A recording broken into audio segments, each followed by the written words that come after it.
The Metamorphosis by Franz Kafka, translated by Ian Johnston. 1. One morning, as Gregor Samsa was waking up from anxious dreams, he discovered that in bed he had been changed into a monstrous, verminous bug. He lay on his armour-hard back and saw, as he lifted his head up a little, his brown, arched abdomen divided up into rigid bow-like sections.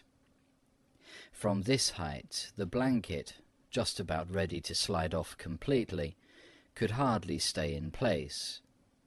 His numerous legs, pitifully thin in comparison to the rest of his circumference, flickered helplessly before his eyes. "What's happened to me?" he thought. It was no dream. His room, a proper room for a human being, only somewhat too small, lay quietly between the four well-known walls. Above the table, on which an unpacked collection of sample cloth goods was spread out — Samsa was a travelling salesman — hung the picture which he had cut out of an illustrated magazine a little while ago, and set in a pretty gilt frame. It was a picture of a woman with a fur hat and a fur boa. She sat erect there, lifting up in the direction of the viewer a solid fur muff into which her entire forearm had disappeared. Gregor's glance then turned to the window. The dreary weather — the raindrops were falling audibly down on the metal window ledge — made him quite melancholy. "Why don't I keep sleeping for a little while longer and forget all this foolishness?" he thought. But this was entirely impractical, for he was used to sleeping on his right side, and in his present state he couldn't get himself into this position. No matter how hard he threw himself onto his right side, he always rolled again onto his back. He must have tried it 100 times, closing his eyes so that he would not have to see the wriggling legs, and gave up only when he began to feel a light, dull pain in his side, which he had never felt before. "Oh God," he thought, "what a demanding job I've chosen. Day in, day out, on the road. The stresses of selling are much greater than the work going on at head office, and in addition to that, I have to cope with the problems of travelling, the worries about train connections, irregular bad food, temporary and constantly changing human relationships, which never come from the heart. To hell with it all." He felt a slight itching on the top of his abdomen. He slowly pushed himself on his back closer to the bedpost so that he could lift his head more easily, found the itchy part, which was entirely covered with small white spots. He didn't know what to make of them, and wanted to feel the place with a leg. But he retracted it immediately, for the contact felt like a cold shower all over him. He slid back again into his earlier position. "This getting up early," he thought, "makes a man quite idiotic. A man must have his sleep. Other travelling salesmen live like harem women. For instance, when I come back to the inn during the course of the morning to write up the necessary orders, these gentlemen are just sitting down to breakfast. If I were to try that with my boss, I'd be thrown out on the spot. Still, who knows whether that mightn't be really good for me. If I didn't hold back for my parents' sake, I'd have quit ages ago. I would have gone to the boss and told him just what I think from the bottom of my heart. He would have fallen right off his desk. How weird it is to sit up at that desk and talk down to the employee from way up there. The boss has trouble hearing, so the employee has to step up quite close to him. Anyway, I haven't completely given up that hope yet. Once I've got together the money to pay off my parents' debt to him, that should take another 5 or 6 years. I'll do it for sure. Then I'll make the big break. In any case, right now I have to get up. My train leaves at 5 o'clock. He looked over at the alarm clock ticking away by the chest of drawers. Good God, he thought. It was 6:30, and the hands were going quietly on. It was past the half hour, already nearly 2:45. Could the alarm have failed to ring? One saw from the bed that it was properly set for 4 o'clock. Certainly it had rung. Yes, but was it possible to sleep through that noise which made the furniture shake? Now it's true he hadn't slept quietly, but evidently he'd slept all the more deeply. Still, what should he do now? The next train left at 7 o'clock. To catch that one, he would have to go in a mad rush. The sample collection wasn't packed up yet, and he really didn't feel particularly fresh and active. And even if he caught the train, there was no avoiding a blow-up with the boss, because the firm's errand boy would have waited for the 5 o'clock train and reported the news of his absence long ago. He was the boss's minion, without backbone or intelligence. Well then, what if he reported in sick? But that would be extremely embarrassing and suspicious, because during his 5 years' service, Gregor hadn't been sick even once. The boss would certainly come with the doctor from the health insurance company, and would reproach his parents for their lazy son, and cut short all objections with the insurance doctor's comments. For him, everyone was completely healthy, but really lazy about work. And besides, would the doctor in this case be totally wrong? Apart from a really excessive drowsiness after the long sleep, Gregor in fact felt quite well, and even had a really strong appetite. As he was thinking all this over, in the greatest haste, without being able to make the decision to get out of bed, the alarm clock was indicating exactly 7:15, there was a cautious knock on the door by the head of the bed. "Gregor," a voice called. It was his mother. "It's 7:15. Don't you want to be on your way?" The soft voice.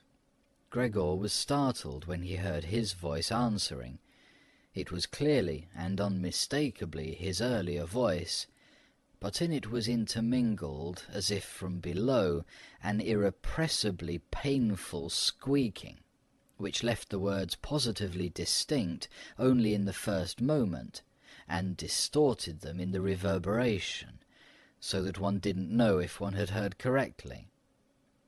Gregor wanted to answer in detail and explain everything, but in these circumstances he confined himself to saying, "Yes, yes, thank you, Mother.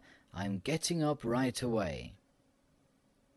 Because of the wooden door, the change in Gregor's voice was not really noticeable outside, so his mother calmed down with this explanation and shuffled off. However, as a result of the short conversation, the other family members became aware that Gregor was unexpectedly still at home, and already his father was knocking on one side door, weakly but with his fist. "Gregor! Gregor!" he called out. "What's going on?" And after a short while he urged him on again in a deeper voice. "Gregor! Gregor!" At the other side door, however, his sister knocked lightly. "Gregor, are you all right? Do you need anything?" Gregor directed answers in both directions. "I'll be ready right away." He made an effort with the most careful articulation, and by inserting long pauses between the individual words, to remove everything remarkable from his voice. His father turned back to his breakfast. However, the sister whispered, "Gregor, open the door, I beg you." Gregor had no intention of opening the door, but congratulated himself on his precaution, acquired from travelling, of locking all doors during the night, even at home. First, he wanted to stand up quietly and undisturbed, get dressed, above all have breakfast, and only then consider further action, for, he noticed this clearly, by thinking things over in bed, he would not reach a reasonable conclusion. He remembered that he had already often felt a light pain or other in bed, perhaps the result of an awkward lying position, which later turned out to be purely imaginary when he stood up, and he was eager to see how his present fantasies would gradually dissipate. That the change in his voice was nothing other than the onset of a real chill, an occupational illness of commercial travellers, of that he had not the slightest doubt. It was very easy to throw aside the blanket. He needed only to push himself up a little, and it fell by itself. But to continue was difficult, particularly because he was so unusually wide. He needed arms and hands to push himself upright. Instead of these, however, he had only many small limbs, which were incessantly moving with very different motions, and which, in addition, he was unable to control.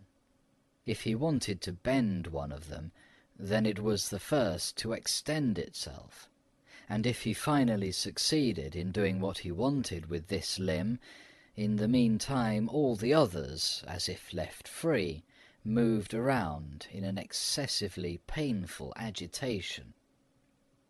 "But I must not stay in bed uselessly," said Gregor to himself.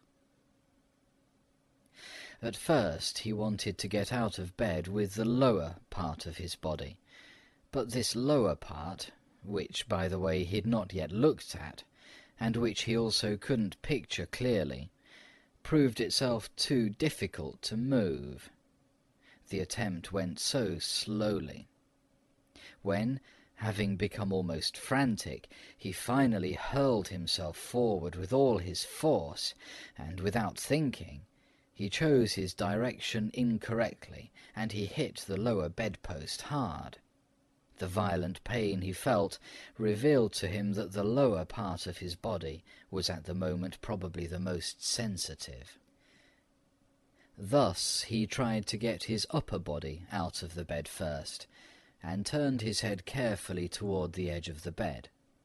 He managed to do this easily, and in spite of its width and weight, his body mass at last slowly followed the turning of his head. But as he finally raised his head outside the bed in the open air, he became anxious about moving forward any further in this manner, for if he allowed himself eventually to fall by this process, it would take a miracle to prevent his head from getting injured, and at all costs he must not lose consciousness right now. He preferred to remain in bed. However, after a similar effort, while he lay there again, sighing as before, and once again saw his small limbs fighting one another, if anything worse than earlier, and didn't see any chance of imposing quiet and order on this arbitrary movement, he told himself again that he couldn't possibly remain in bed, and that it might be the most reasonable thing to sacrifice everything, if there was even the slightest hope of getting himself out of bed in the process. At the same moment, however, he didn't forget to remind himself from time to time of the fact that calm, indeed the calmest, reflection might be better than the most confused decisions. At such moments, he directed his gaze as precisely as he could toward the window, but unfortunately there was little confident cheer to be had from a glance at the morning mist, which concealed even the other side of the narrow street. "It's already 7 o'clock, he told himself, at the latest striking of the alarm clock. Already 7 o'clock, and still such a fog. And for a little while longer he lay quietly, with weak breathing, as if perhaps waiting for normal and natural conditions to re-emerge out of the complete stillness. But then he said to himself, "Before it strikes 7:15, whatever happens, I must be completely out of bed. Besides, by then someone from the office will arrive to inquire about me, because the office will open before 7 o'clock." And he made an effort then to rock his entire body length out of the bed with a uniform motion. If he let himself fall out of the bed in this way, his head, which in the course of the fall he intended to lift up sharply, would probably remain uninjured. His back seemed to be hard. Nothing would really happen to that as a result of the fall. His greatest reservation was a worry about the loud noise which the fall must create, and which presumably would arouse, if not fright, then at least concern on the other side of all the doors. However, it had to be tried. As Gregor was in the process of lifting himself half out of bed, the new method was more of a game than an effort. He needed only to rock with a constant rhythm.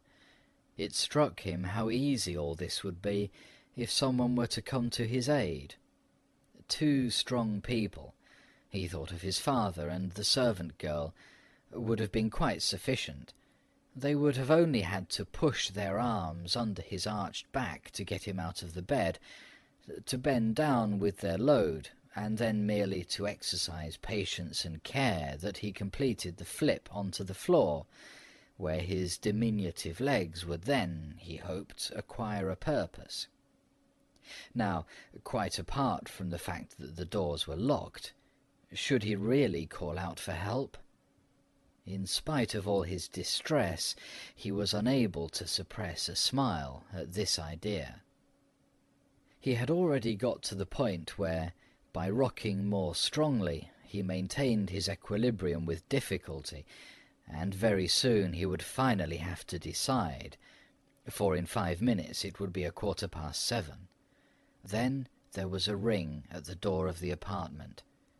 "That's someone from the office," he told himself, and he almost froze while his small limbs only danced around all the faster. For one moment everything remained still. "They aren't opening," Gregor said to himself, caught up in some absurd hope. But of course then, as usual, the servant girl with her firm tread went to the door and opened it. Gregor needed to hear only the first word of the visitor's greeting to recognize immediately who it was, the manager himself. Why was Gregor the only one condemned to work in a firm where, at the slightest lapse, someone immediately attracted the greatest suspicion? Were all the employees then collectively, one and all, scoundrels? Among them there was then no truly devoted person, who, if he failed to use just a couple of hours in the morning for office work, would become abnormal from pangs of conscience and really be in no state to get out of bed? Was it really not enough to let an apprentice make inquiries, if such questioning was even necessary? Must the manager himself come, and in the process must it be demonstrated to the entire innocent family that the investigation of this suspicious circumstance could be entrusted only to the intelligence of the manager? And more as a consequence of the excited state in which this idea put Gregor than as a result of an actual decision, he swung himself with all his might out of the bed. There was a loud thud, but not a real crash. The fall was absorbed somewhat by the carpet, and, in addition, his back was more elastic than Gregor had thought. For that reason, the dull noise was not quite so conspicuous, but he had not held his head up with sufficient care, and had hit it. He turned his head, irritated and in pain, and rubbed it on the carpet. "Something has fallen in there," said the manager in the next room on the left. Gregor tried to imagine to himself whether anything similar to what was happening to him today could have also happened at some point to the manager. At least one had to concede the possibility of such a thing. However, as if to give a rough answer to this question, the manager now, with a squeak of his polished boots, took a few determined steps in the next room. From the neighbouring room on the right, the sister was whispering to inform Gregor, "Gregor, the manager is here." "I know," said Gregor to himself, but he did not dare make his voice loud enough so that his sister could hear. "Gregor," his father now said from the neighbouring room on the left, "Mr. Manager has come and is asking why you have not left on the early train. We don't know what we should tell him. Besides, he also wants to speak to you personally. So please open the door. He will be good enough to forgive the mess in your room." In the middle of all this, the manager called out in a friendly way, "Good morning, Mr. Samsa." "He's not well," said his mother to the manager, while his father was still talking at the door. "He is not well, believe me, Mr. Manager. Otherwise, how would Gregor miss a train? The young man has nothing in his head except business. I'm almost angry that he never goes out at night. Right now he's been in the city 8 days, but he's been at home every evening. He sits here with us at the table and reads the newspaper quietly, or studies his travel schedules. It's quite a diversion for him to busy himself with fretwork. For instance, he cut out a small frame over the course of 2 or 3 evenings. You'd be amazed how pretty it is. It's hanging right inside the room. You'll see it immediately as soon as Gregor opens the door. Anyway, I'm happy that you're here, Mr. Manager. By ourselves we would never have made Gregor open the door. He's so stubborn, and he's certainly not well, although he denied that this morning." "I'm coming right away," said Gregor, slowly and deliberately, and didn't move so as not to lose one word of the conversation. "My dear lady, I cannot explain it to myself in any other way," said the manager. "I hope it is nothing serious. On the other hand, I must also say that we business people, luckily or unluckily, however one looks at it, very often simply have to overcome a slight indisposition for business reasons." "So can Mr. Manager come in to see you now?" asked his father impatiently, and knocked once again on the door. "No," said Gregor. In the neighbouring room on the left, a painful stillness descended. In the neighbouring room on the right, the sister began to sob. Why didn't his sister go to the others? She'd probably just got up out of bed now, and hadn't even started to get dressed yet. Then why was she crying? Because he wasn't getting up and wasn't letting the manager in? Because he was in danger of losing his position, and because then his boss would badger his parents once again with the old demands? Those were probably unnecessary worries right now. Gregor was still here, and wasn't thinking at all about abandoning his family. At the moment he was lying right there on the carpet, and no one who knew about his condition would have seriously demanded that he let the manager in. But Gregor wouldn't be casually dismissed right away because of this small discourtesy, for which he would find an easy and suitable excuse later on. It seemed to Gregor that it might be far more reasonable to leave him in peace at the moment, instead of disturbing him with crying and conversation.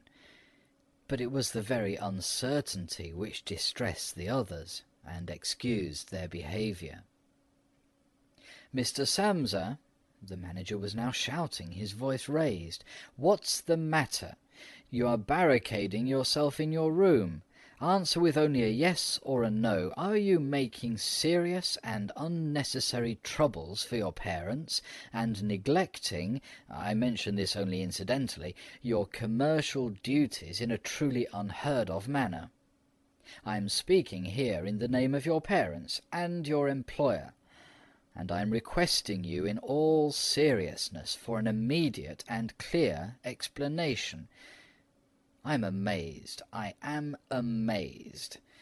I thought I knew you as a calm, reasonable person, and now you appear suddenly to want to start parading round in weird moods. The chief indicated to me earlier this very day a possible explanation for your neglect. It concerned the collection of cash entrusted to you a short while ago, but in truth I almost gave him my word of honour that this explanation could not be correct. However, now I see here your unimaginable pig-headedness, and I am totally losing any desire to speak up for you in the slightest, and your position is not at all the most secure. Originally I intended to mention all this to you privately, but since you are letting me waste my time here uselessly, I don't know why the matter shouldn't come to the attention of your parents. Your productivity has also been very unsatisfactory recently. Of course, it's not the time of year to conduct exceptional business, we recognize that, but a time of the year for conducting no business, there is no such thing at all, Mr. Samsa, and such a thing must never be.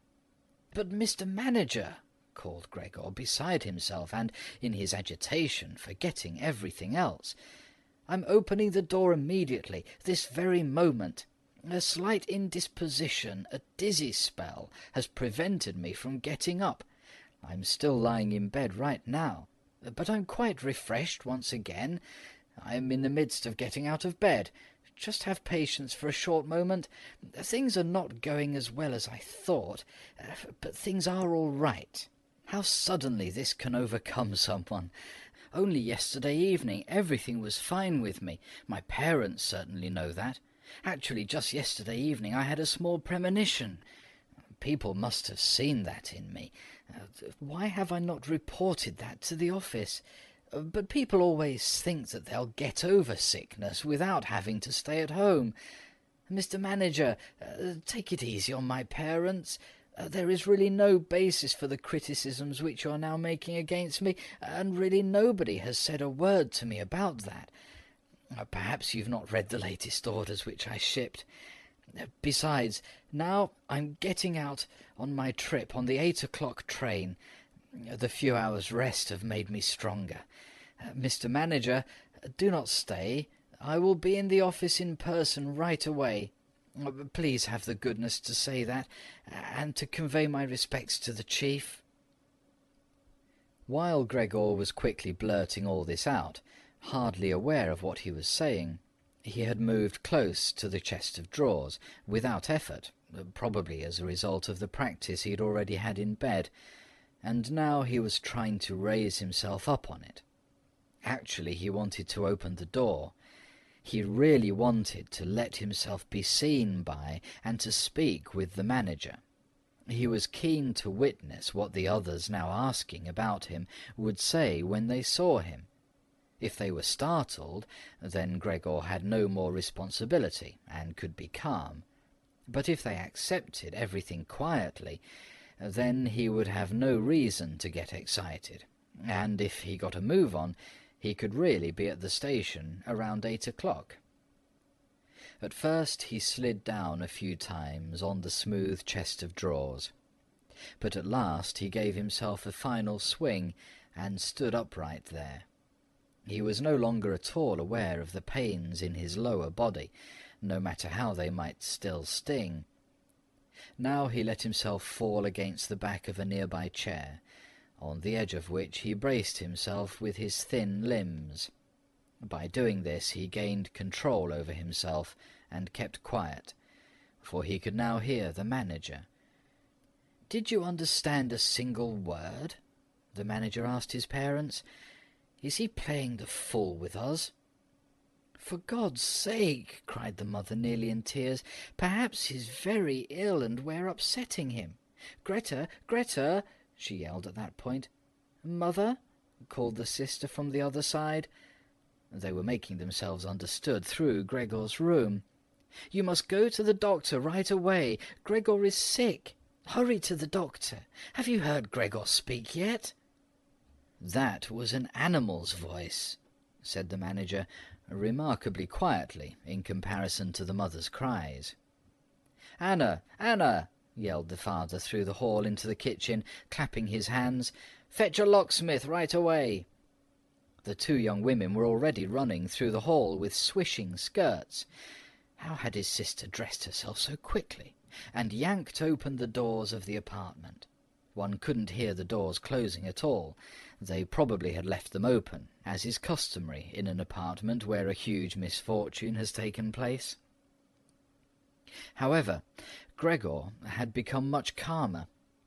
All right, people did not understand his words any more, although they seemed clear enough to him, clearer than previously, perhaps because his ears had got used to them. But at least people now thought that things were not all right with him, and were prepared to help him. The confidence and assurance with which the first arrangements had been carried out made him feel good. He felt himself included once again in the circle of humanity, and was expecting from both the doctor and the locksmith, without differentiating between them with any real precision, splendid and surprising results. In order to get as clear a voice as possible for the critical conversation which was imminent, he coughed a little, and certainly took the trouble to do this in a really subdued way, since it was possible that even this noise sounded something different from a human cough. He no longer trusted himself to decide any more. Meanwhile, in the next room it had become really quiet. Perhaps his parents were sitting with the manager at the table, whispering. Perhaps they were all leaning against the door, listening. Gregor pushed himself slowly towards the door, with the help of the easy chair, let go of it there, threw himself against the door, held himself upright against it. The balls of his tiny limbs had a little sticky stuff on them, and rested there momentarily from his exertion. Then he made an effort to turn the key in the lock with his mouth. Unfortunately, it seemed that he had no real teeth. How then was he to grab hold of the key? But to make up for that, his jaws were naturally very strong. With their help he managed to get the key really moving. He didn't notice that he was obviously inflicting some damage on himself, for a brown fluid came out of his mouth, flowed over the key, and dripped onto the floor. "Just listen for a moment," said the manager in the next room. "He's turning the key." For Gregor, that was a great encouragement. But they all should have called out to him, including his father and mother. "Come on, Gregor," they should have shouted. "Keep going, keep working on the lock." Imagining that all his efforts were being followed with suspense, he bit down frantically on the key with all the force he could muster. As the key turned more, he danced round the lock. Now he was holding himself upright only with his mouth, and he had to hang on to the key, or then press it down again with the whole weight of his body, as necessary. The quite distinct click of the lock as it finally snapped really woke Gregor up. Breathing heavily, he said to himself, "So I didn't need the locksmith." And he set his head against the door handle to open the door completely. Because he had to open the door in this way, it was already open very wide, without him yet being really visible. He first had to turn himself slowly round the edge of the door, very carefully, of course, if he didn't want to fall awkwardly on his back right at the entrance into the room. He was still preoccupied with this difficult movement, and had no time to pay attention to anything else, when he heard the manager exclaim aloud, "Oh!" It sounded like the wind whistling, and now he saw him, nearest to the door, pressing his hand against his open mouth, and moving slowly back, as if an invisible, constant force were pushing him away. His mother, in spite of the presence of the manager, she was standing here with her hair sticking up on end, still a mess from the night, was looking at his father with her hands clasped. She then went 2 steps towards Gregor, and collapsed right in the middle of her skirts, which were spread out all around her, her face sunk on her breast, completely concealed. His father clenched his fist with a hostile expression, as if he wished to push Gregor back into his room, then looked uncertainly round the living room, covered his eyes with his hands, and cried so that his mighty breast shook. At this point, Gregor did not take one step into the room, but leaned his body from the inside against the firmly bolted wing of the door, so that only half his body was visible, as well as his head tilted sideways, with which he peeped over at the others. Meanwhile it had become much brighter. Standing out clearly from the other side of the street was a part of the endless grey-black house situated opposite. It was a hospital, with its severe, regular windows breaking up the facade. The rain was still coming down, but only in large individual drops, visibly and firmly thrown down one by one onto the ground. The breakfast dishes were standing piled around on the table, because for his father breakfast was the most important mealtime in the day, which he prolonged for hours by reading various newspapers.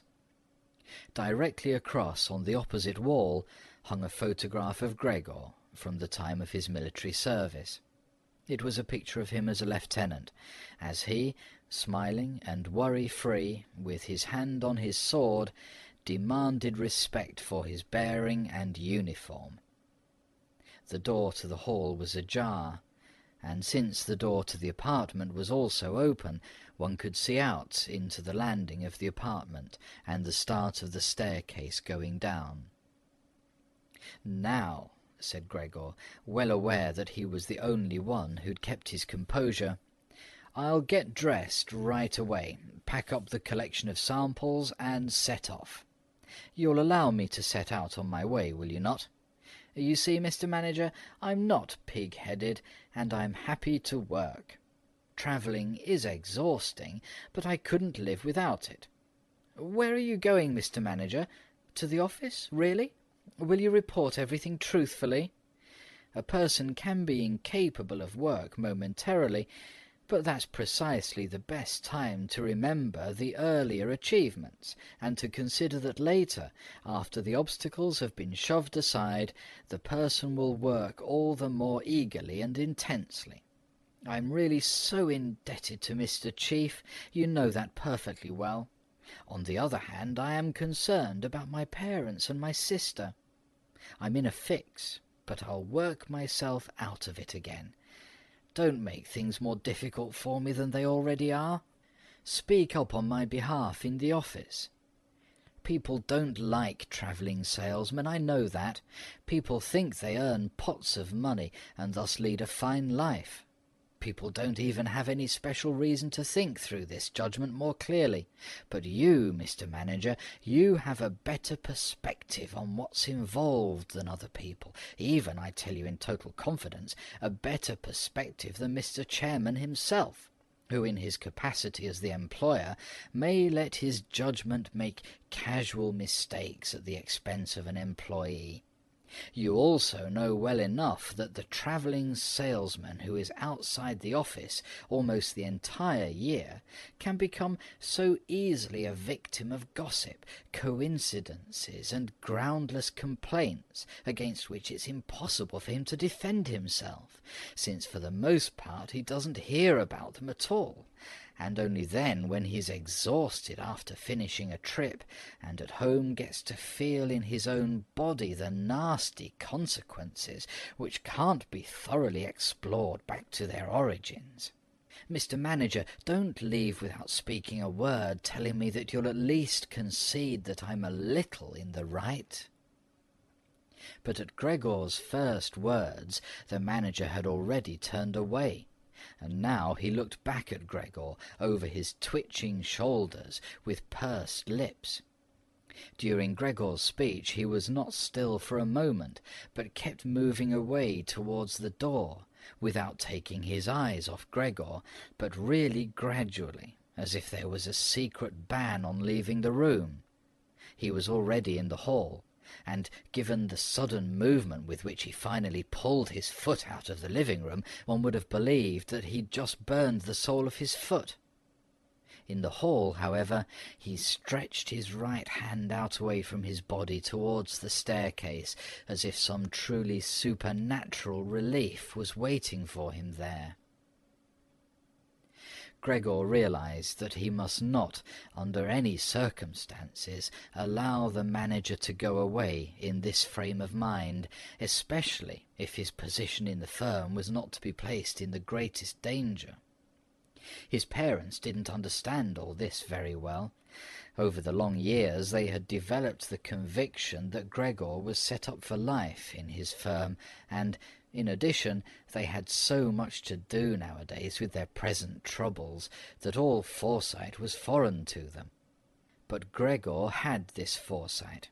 The manager must be held back, calmed down, convinced, and finally won over. The future of Gregor and his family really depended on it. If only the sister had been there. She was clever.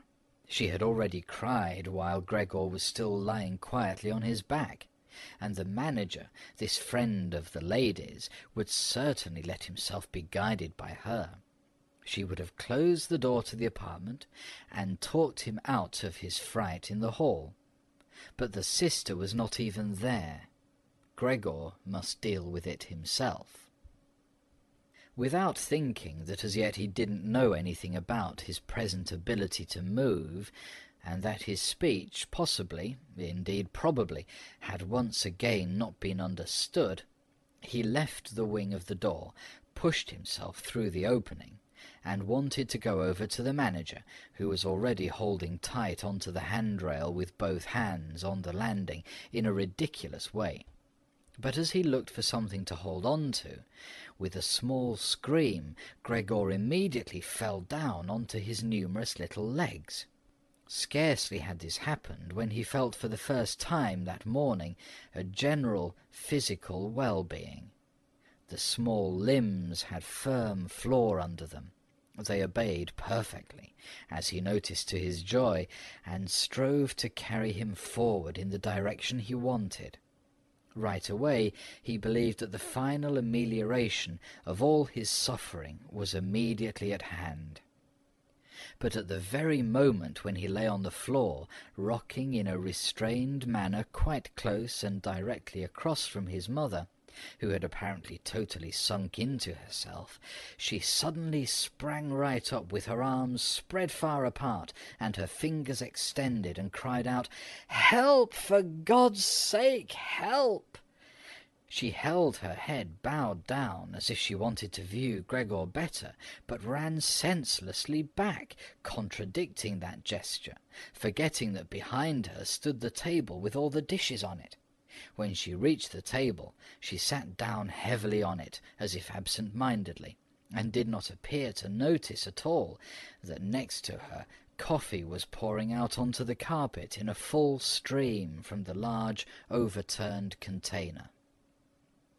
"Mother, mother," said Gregor quietly, looking over towards her. The manager momentarily had disappeared completely from his mind. At the sight of the flowing coffee, Gregor couldn't stop himself snapping his jaws in the air a few times. At that his mother screamed all over again, hurried from the table, and collapsed into the arms of his father, who was rushing towards her. But Gregor had no time right now for his parents. The manager was already on the staircase. His chin level with the banister, the manager looked back for the last time. Gregor took an initial movement to catch up to him if possible, but the manager must have suspected something, because he made a leap down over a few stairs and disappeared, still shouting, "Huh!" The sound echoed through the entire stairwell. Now, unfortunately, this flight of the manager also seemed to bewilder his father completely. Earlier he'd been relatively calm, for instead of running after the manager himself, or at least not hindering Gregor from his pursuit, With his right hand he grabbed hold of the manager's cane, which he'd left behind with his hat and overcoat on a chair. With his left hand his father picked up a large newspaper from the table, and stamping his feet on the floor, he set out to drive Gregor back into his room by waving the cane and the newspaper. No request of Gregor's was any use. No request would even be understood. No matter how willing he was to turn his head respectfully, his father just stomped all the harder with his feet. Across the room from him, his mother had pulled open a window, in spite of the cool weather, and leaning out with her hands on her cheeks, she pushed her face far outside the window. Between the alley and the stairwell, a strong draught came up. The curtains on the window flew around. The newspapers on the table swished, and individual sheets fluttered down over the floor. The father relentlessly pressed forward, pushing out sibilants like a wild man. Now Gregor had no practice at all in going backwards. It was really very slow going. If Gregor only had been allowed to turn himself round, he could have been in his room right away. But he was afraid to make his father impatient by the time-consuming process of turning round, and each moment he faced the threat of a mortal blow on his back or his head from the cane in his father's hand. Finally, Gregor had no other option, for he noticed with horror that he did not understand yet how to maintain his direction going backwards. And so he began, amid constantly anxious sideways glances in his father's direction, to turn himself round as quickly as possible, although in truth this was only done very slowly. Perhaps his father noticed his good intentions, for he did not disrupt Gregor in this motion, but with the tip of the cane from a distance he even directed Gregor's rotating movement here and there. If only his father had not hissed so unbearably. Because of that, Gregor totally lost his head. He was already almost totally turned round when, always with this hissing in his ear, he just made a mistake and turned himself back a little. But when he finally was successful in getting his head in front of the door opening, it became clear that his body was too wide to go through any further. Naturally, his father, in his present mental state, had no idea of opening the other wing of the door a bit to create a suitable passage for Gregor to get through. His single fixed thought was that Gregor must get into his room as quickly as possible.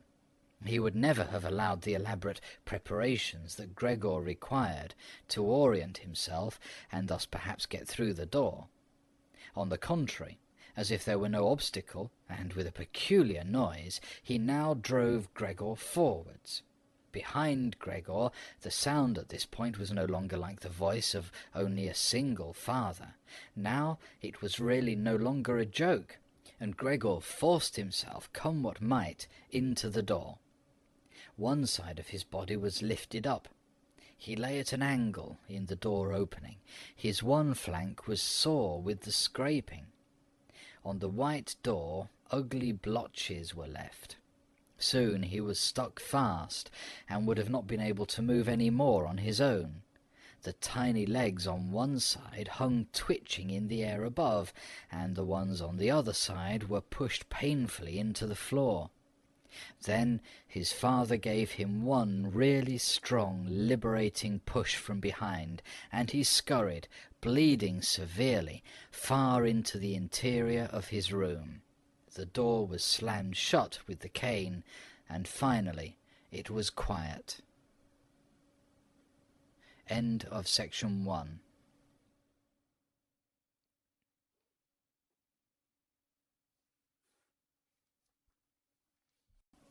Two.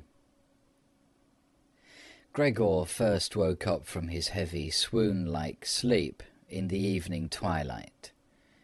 He would certainly have woken up soon afterwards without any disturbance, for he felt himself sufficiently rested and wide awake, although it appeared to him as if a hurried step and a cautious closing of the door to the hall had aroused him. Light from the electric street lamps lay pale here and there on the ceiling and on the higher parts of the furniture, but underneath, around Gregor, it was dark. He pushed himself slowly toward the door, still groping awkwardly with his feelers, which he now learned to value for the first time, to check what was happening there. His left side seemed one single long, unpleasantly stretched scar, and he really had to hobble on his 2 rows of legs. In addition, one small leg had been seriously wounded in the course of the morning incident. It was almost a miracle that only one had been hurt, and dragged lifelessly behind. By the door he first noticed what had really lured him there. It was the smell of something to eat. A bowl stood there, filled with sweetened milk, in which swam tiny pieces of white bread. He almost laughed with joy, for he now had a much greater hunger than in the morning, and he immediately dipped his head, almost up to and over his eyes, down into the milk. But he soon drew it back again in disappointment, not just because it was difficult for him to eat on account of his delicate left side. He could eat only if his entire panting body worked in a coordinated way, but also because the milk, which otherwise was his favourite drink, and which his sister had certainly placed there for that reason, did not appeal to him at all. He turned away from the bowl, almost with aversion, and crept back into the middle of the room. In the living room, as Gregor saw through the crack in the door, the gas was lit. But where, on other occasions at this time of day, his father was accustomed to read the afternoon newspaper in a loud voice to his mother, and sometimes also to his sister, at the moment no sound was audible. Now perhaps this reading aloud, about which his sister had always spoken and written to him, had recently fallen out of their general routine, but it was so still all around, in spite of the fact that the apartment was certainly not empty.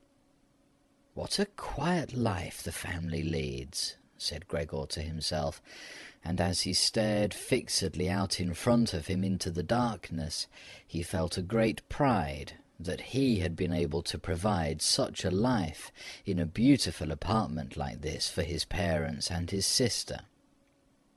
But how would things go if now all tranquillity, all prosperity, all contentment should come to a horrible end? In order not to lose himself in such thoughts, Gregor preferred to set himself moving, so he moved up and down in his room. Once during the long evening, one side door and then the other door was opened just a tiny crack and quickly closed again. Someone presumably needed to come in, but had then thought better of it. Gregor immediately took up a position by the living-room door, determined to bring in the hesitant visitor somehow or other, or at least to find out who it might be. But now the door was not opened any more, and Gregor waited in vain. Earlier, when the door had been barred, they had all wanted to come in to him. Now, when he'd opened one door, and when the others had obviously been opened during the day, no one came any more, and the keys were stuck in the locks on the outside. The light in the living room was turned off only late at night, and now it was easy to establish that his parents and his sister had stayed awake all this time, for one could hear clearly as all 3 moved away on tiptoe. Now it was certain that no one would come into Gregor any more until the morning. Thus he had a long time to think undisturbed about how he would reorganize his life from scratch. but the high open room in which he was compelled to lie flat on the floor made him anxious, without his being able to figure out the reason, for he had lived in the room for 5 years. With a half-unconscious turn, and not without a slight shame, he scurried under the couch, where, in spite of the fact that his back was a little cramped and he could no longer lift up his head, he felt very comfortable, and was sorry only that his body was too wide to fit completely under it. There he remained the entire night, which he spent partly in a state of semi-sleep, out of which his hunger constantly woke him with a start, but partly in a state of worry and murky hopes, which all led to the conclusion that for the time being he would have to keep calm, and with patience and the greatest consideration for his family tolerate the troubles which in his present condition he was now forced to cause them.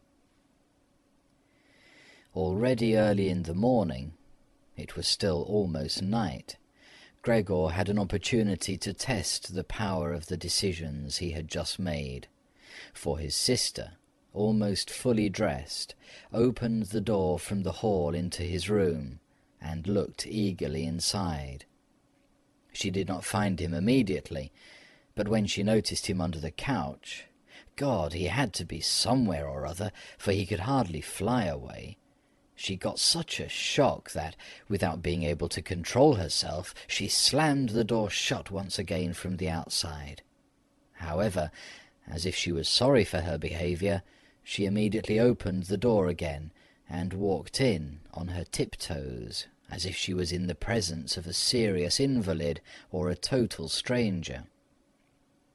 Gregor had pushed his head forward, just to the edge of the couch, and was observing her. Would she really notice that he had left the milk standing, not indeed from any lack of hunger, and would she bring in something else to eat more suitable for him? If she did not do it on her own, he would sooner starve to death than call her attention to the fact, although he had a really powerful urge to move beyond the couch, throw himself at his sister's feet, and beg her for something or other good to eat. But his sister noticed right away, with astonishment, that the bowl was still full, with only a little milk spilled around it. She picked it up immediately, although not with her bare hands, but with a rag, and took it out of the room. Gregor was extremely curious what she would bring as a substitute, and he pictured to himself different ideas about it. But he never could have guessed what his sister, out of the goodness of her heart, in fact did. She brought him, to test his taste, an entire selection, all spread out on an old newspaper. There were old half-rotten vegetables, bones from the evening meal, covered in a white sauce which had almost solidified, some raisins and almonds, cheese which Gregor had declared inedible 2 days earlier, a slice of dry bread, and a slice of salted bread smeared with butter. In addition to all this, she put down a bowl, probably designated once and for all as Gregor's, into which she had poured some water. And out of her delicacy of feeling, since she knew that Gregor would not eat in front of her, she went away very quickly, and even turned the key in the lock so that Gregor would now observe that he could make himself as comfortable as he wished. Gregor's small limbs buzzed now that the time for eating had come. His wounds must, in any case, have already healed completely. He felt no handicap on that score. He was astonished at that, and thought about how more than a month ago he'd cut his finger slightly with a knife, and how this wound had hurt enough even the day before yesterday. Am I now going to be less sensitive, he thought, already sucking greedily on the cheese, which had strongly attracted him right away, more than all the other foods. Quickly, and with his eyes watering with satisfaction, he ate one after the other, the cheese, the vegetables, and the sauce. The fresh food, by contrast, didn't taste good to him. He couldn't bear the smell, and even carried the things he wanted to eat a little distance away. By the time his sister slowly turned the key as a sign that he should withdraw, he was long finished, and now lay lazily in the same spot. The noise immediately startled him, in spite of the fact that he was already almost asleep, and he scurried back again under the couch.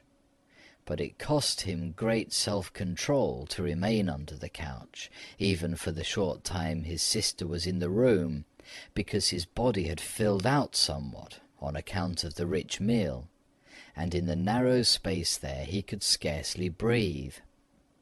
In the midst of minor attacks of asphyxiation, he looked at her with somewhat protruding eyes as his unsuspecting sister swept up with a broom not just the remnants but even the foods which Gregor had not touched at all, as if these were also now useless, and as she dumped everything quickly into a bucket, which she closed with a wooden lid, and then carried all of it out of the room. She had hardly turned around before Gregor had already dragged himself out from the couch, stretched out, and let his body expand. In this way, Gregor got his food every day, once in the morning when his parents and the servant girl were still asleep, and a second time after the common noon meal, for his parents were, as before, asleep then for a little while, and the servant girl was sent off by his sister on some errand or other. They certainly would not have wanted Gregor to starve to death, but perhaps they could not have endured finding out what he ate other than by hearsay. Perhaps his sister wanted to spare them what was possibly only a small grief, for they were really suffering quite enough already. What sorts of excuses people had used on that first morning to get the doctor and the locksmith out of the house, Gregor was completely unable to ascertain. Since they could not understand him, no one, not even his sister, thought that he might be able to understand others, and thus, when his sister was in her room, he had to be content with listening now and then to her sighs and invocations to the saints. Only later, when she had grown somewhat accustomed to everything, naturally there could never be any talk of her growing completely accustomed to it, Gregor sometimes caught a comment which was intended to be friendly, or could be interpreted as such. "Well, today it tasted good to him," she said, if Gregor had really cleaned up what he had to eat, whereas in the reverse situation, which gradually repeated itself more and more frequently, she used to say sadly, "Now everything has stopped again." But while Gregor could get no new information directly, he did hear a good deal from the room next door, and as soon as he heard voices, he scurried right away to the appropriate door and pressed his entire body against it. In the early days especially, there was no conversation which was not concerned with him in some way or another, even if only in secret. For 2 days, at all meal-times, discussions on that subject could be heard, on how people should now behave. But they also talked about the same subject in the times between meals, for there were always at least 2 family members at home, since no one really wanted to remain in the house alone, and people could not under any circumstances leave the apartment completely empty. In addition, on the very first day, the servant girl, it was not completely clear what and how much she knew about what had happened, on her knees had begged his mother to let her go immediately, and when she said goodbye about 15 minutes later, she thanked them for the dismissal, with tears in her eyes, as if she was receiving the greatest favour which people had shown her there. And, without anyone demanding it from her, she swore a fearful oath not to betray anyone, not even the slightest bit. Now his sister had to team up with his mother to do the cooking, although that didn't create much trouble because people were eating almost nothing. Again and again Gregor listened as one of them vainly invited another one to eat, and received no answer other than, "Thank you, I've had enough," or something like that. And perhaps they had stopped having anything to drink too. His sister often asked his father whether he wanted to have a beer, and gladly offered to fetch it herself. And when his father was silent, she said, in order to remove any reservations he might have, that she could send the caretaker's wife to get it. But then his father finally said a resounding no, and nothing more would be spoken about it. Already during the first day, his father laid out all the financial circumstances and prospects to his mother, and to his sister as well. From time to time he stood up from the table and pulled out of the small lockbox salvaged from his business, which had collapsed 5 years previously, some document or other, or some notebook. The sound was audible as he opened up the complicated lock, and after removing what he was looking for, locked it up again. These explanations by his father were, in part, the first enjoyable thing that Gregor had the chance to listen to since his imprisonment. He had thought that nothing at all was left over for his father from that business. At least his father had told him nothing to contradict that view, and Gregor in any case hadn't asked him about it. At the time, Gregor's only concern had been to use everything he had in order to allow his family to forget as quickly as possible the business misfortune which had brought them all into a state of complete hopelessness. And so at that point he'd started to work with a special intensity, and from an assistant had become almost overnight a travelling salesman, who naturally had entirely different possibilities for earning money, and whose successes at work were converted immediately into the form of cash commissions, which could be set out on the table at home in front of his astonished and delighted family. Those had been beautiful days, and they had never come back afterwards, at least not with the same splendour, in spite of the fact that Gregor later earned so much money that he was in a position to bear the expenses of the entire family, costs which he, in fact, did bear. They had become quite accustomed to it, both the family and Gregor as well. They took the money with thanks, and he happily surrendered it. But the special warmth was no longer present. Only the sister had remained still close to Gregor, and it was his secret plan to send her next year to the conservatory, regardless of the great expense which that necessarily involved, and which would be made up in other ways. In contrast to Gregor, she loved music very much, and knew how to play the violin charmingly. Now and then, during Gregor's short stays in the city, the conservatory was mentioned in conversations with his sister, but always only as a beautiful dream, whose realization was unimaginable, and their parents never listened to these innocent expectations with pleasure. But Gregor thought about them with scrupulous consideration, and intended to explain the matter ceremoniously on Christmas Eve. In his present situation, such futile ideas went through his head while he pushed himself right up against the door and listened. Sometimes in his general exhaustion he couldn't listen any more, and let his head bang listlessly against the door. But he immediately pulled himself together, for even the small sound which he made by this motion was heard nearby, and silenced everyone.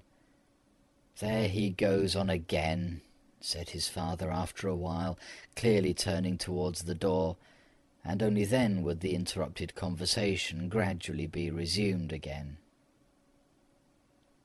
Gregor found out clearly enough, for his father tended to repeat himself often in his explanations, partly because he'd not personally concerned himself with these matters for a long time now, and partly also because his mother didn't understand everything right away the first time, that, in spite all bad luck, a fortune, although a very small one, was available from the old times, which the interest, which had not been touched, had in the intervening time gradually allowed to increase a little. Furthermore, in addition to this, the money which Gregor had brought home every month, he had kept only a few florins for himself, had not been completely spent, and had grown into a small capital amount. Gregor, behind his door, nodded eagerly, rejoicing over this unanticipated foresight and frugality. True, with this excess money he could have paid off more of his father's debt to his employer, and the day on which he could be rid of this position would have been a lot closer, but now things were doubtless better the way his father had arranged them. At the moment, however, this money was not nearly sufficient to permit the family to live on the interest payments.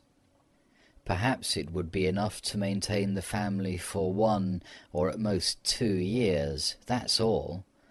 Thus it only added up to an amount which one should not really draw upon, and which must be set aside for an emergency. But the money to live on had to be earned.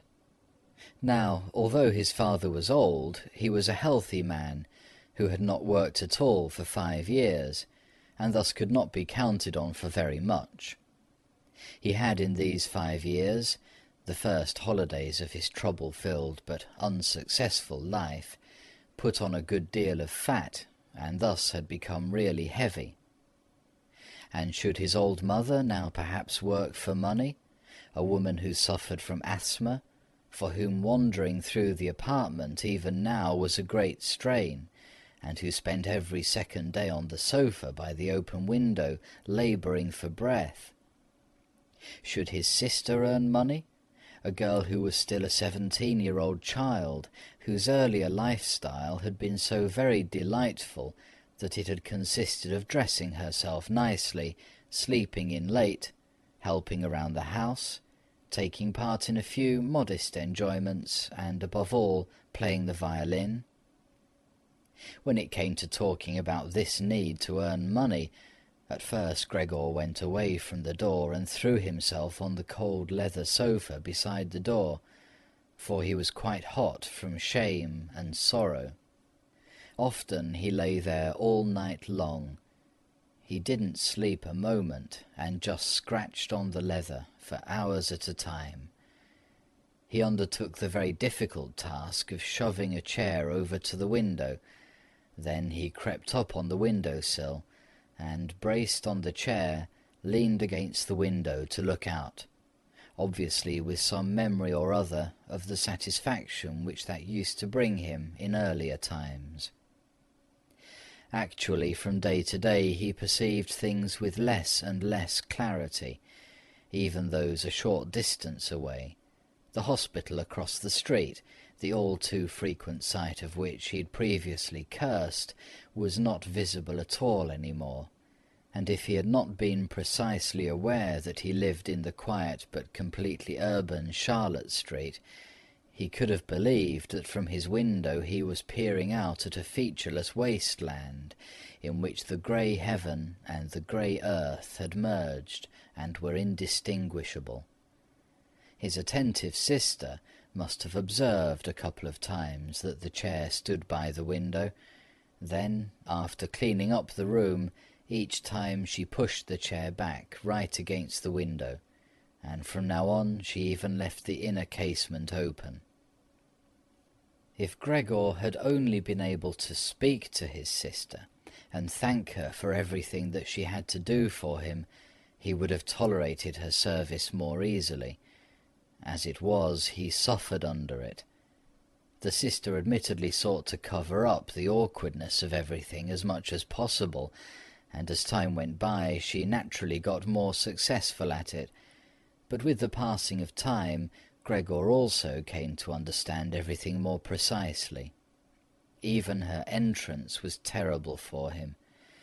As soon as she entered, she ran straight to the window, without taking the time to shut the door, in spite of the fact that she was otherwise very considerate in sparing anyone the sight of Gregor's room, and yanked the window open with eager hands, as if she was almost suffocating, and remained for a while by the window, breathing deeply, even when it was still so cold. With this running and noise she frightened Gregor twice every day. The entire time he trembled under the couch, and yet he knew very well that she would certainly have spared him gladly if it had only been possible to remain with the window closed in a room where Gregor lived.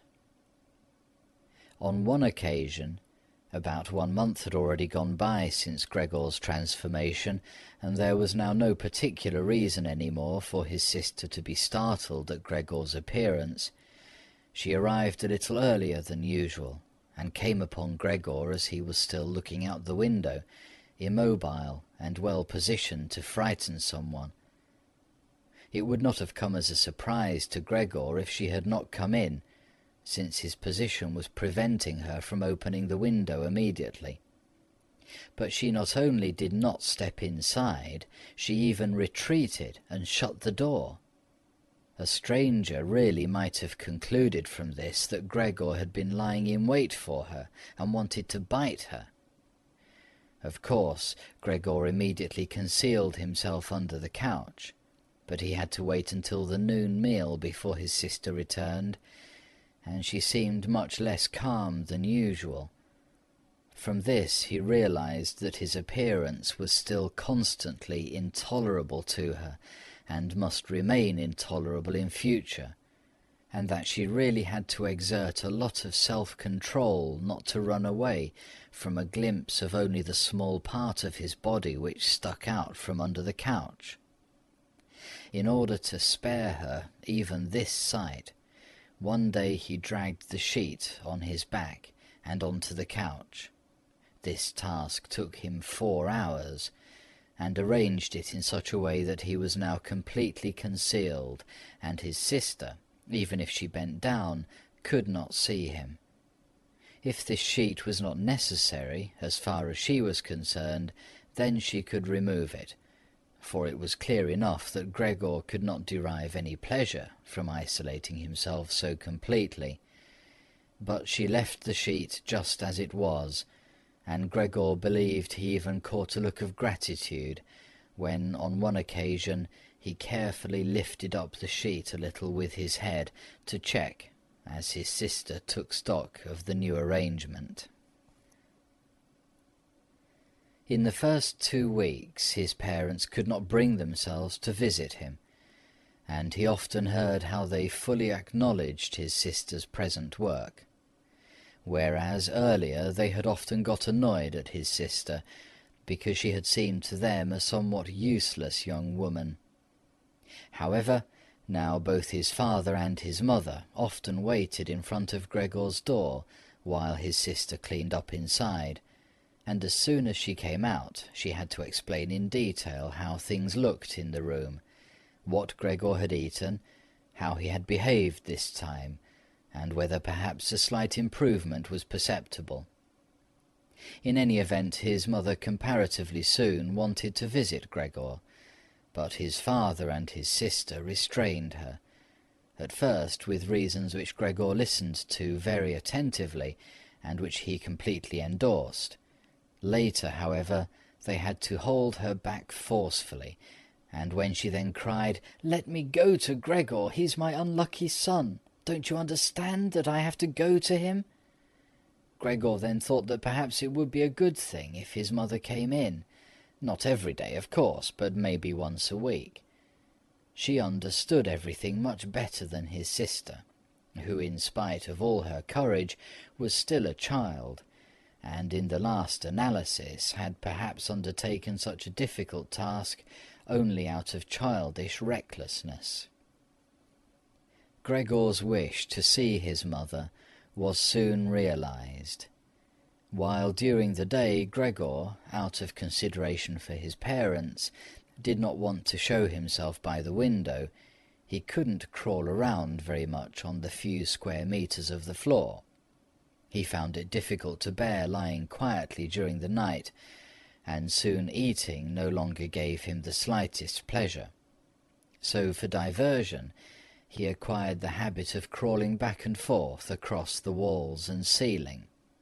He was especially fond of hanging from the ceiling. The experience was quite different from lying on the floor. It was easier to breathe. A slight vibration went through his body, and in the midst of the almost happy amusement which Gregor found up there, it could happen that, to his own surprise, he let go and hit the floor. However, now he naturally controlled his body quite differently, and he did not injure himself in such a great fall.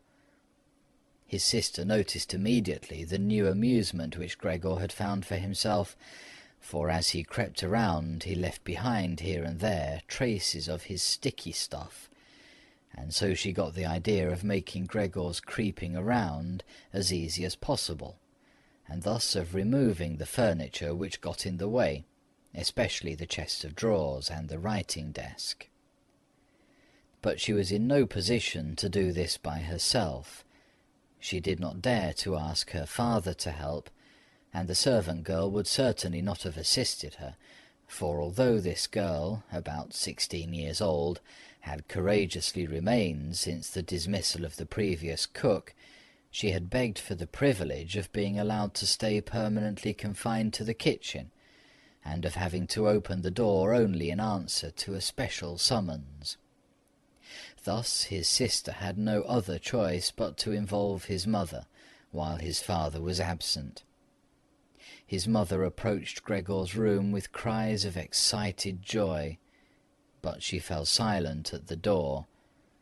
Of course, his sister first checked whether everything in the room was in order. Only then did she let his mother walk in. In great haste Gregor had drawn the sheet down even further and wrinkled it more. The whole thing really looked just like a coverlet thrown carelessly over the couch. On this occasion Gregor held back from spying out from under the sheet. Thus he refrained from looking at his mother this time, and was just happy that she had come. "Come on, he's not visible," said his sister, and evidently led his mother by the hand. Now Gregor listened as these two weak women shifted the still heavy old chest of drawers from its position, and his sister constantly took on herself the greatest part of the work, without listening to the warnings of his mother, who was afraid that she would strain herself. The work lasted a long time. After about a quarter of an hour had already gone by, his mother said it would be better if they left the chest of drawers where it was, because in the first place it was too heavy. They would not be finished before his father's arrival, and leaving the chest of drawers in the middle of the room would block all Gregor's pathways. But in the second place they could not be certain that Gregor would be pleased with the removal of the furniture. To her the reverse seemed to be true.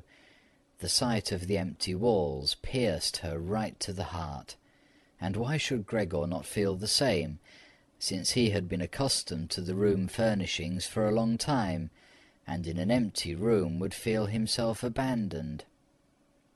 "And is it not the case," said his mother, concluding very quietly, almost whispering as if she wished to prevent Gregor, whose exact location she really didn't know, from hearing even the sound of her voice, for she was convinced that he did not understand her words, "and isn't it a fact that by removing the furniture we're showing that we're giving up all hope of an improvement, and are leaving him to his own resources without any consideration?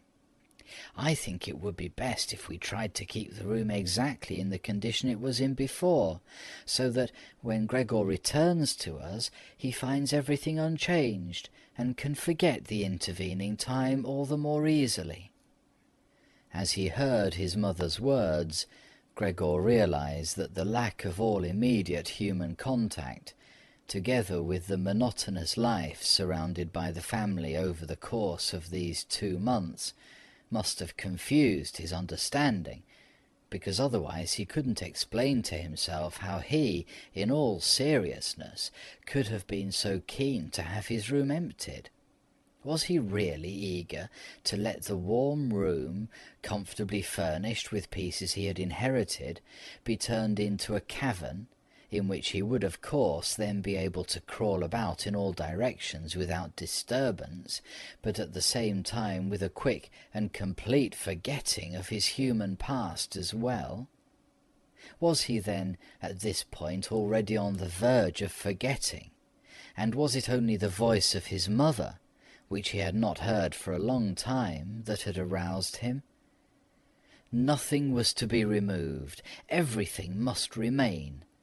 In his condition he could not function without the beneficial influences of his furniture, and if the furniture prevented him from carrying out his senseless crawling about all over the place, then there was no harm in that, but rather a great benefit. But his sister unfortunately thought otherwise.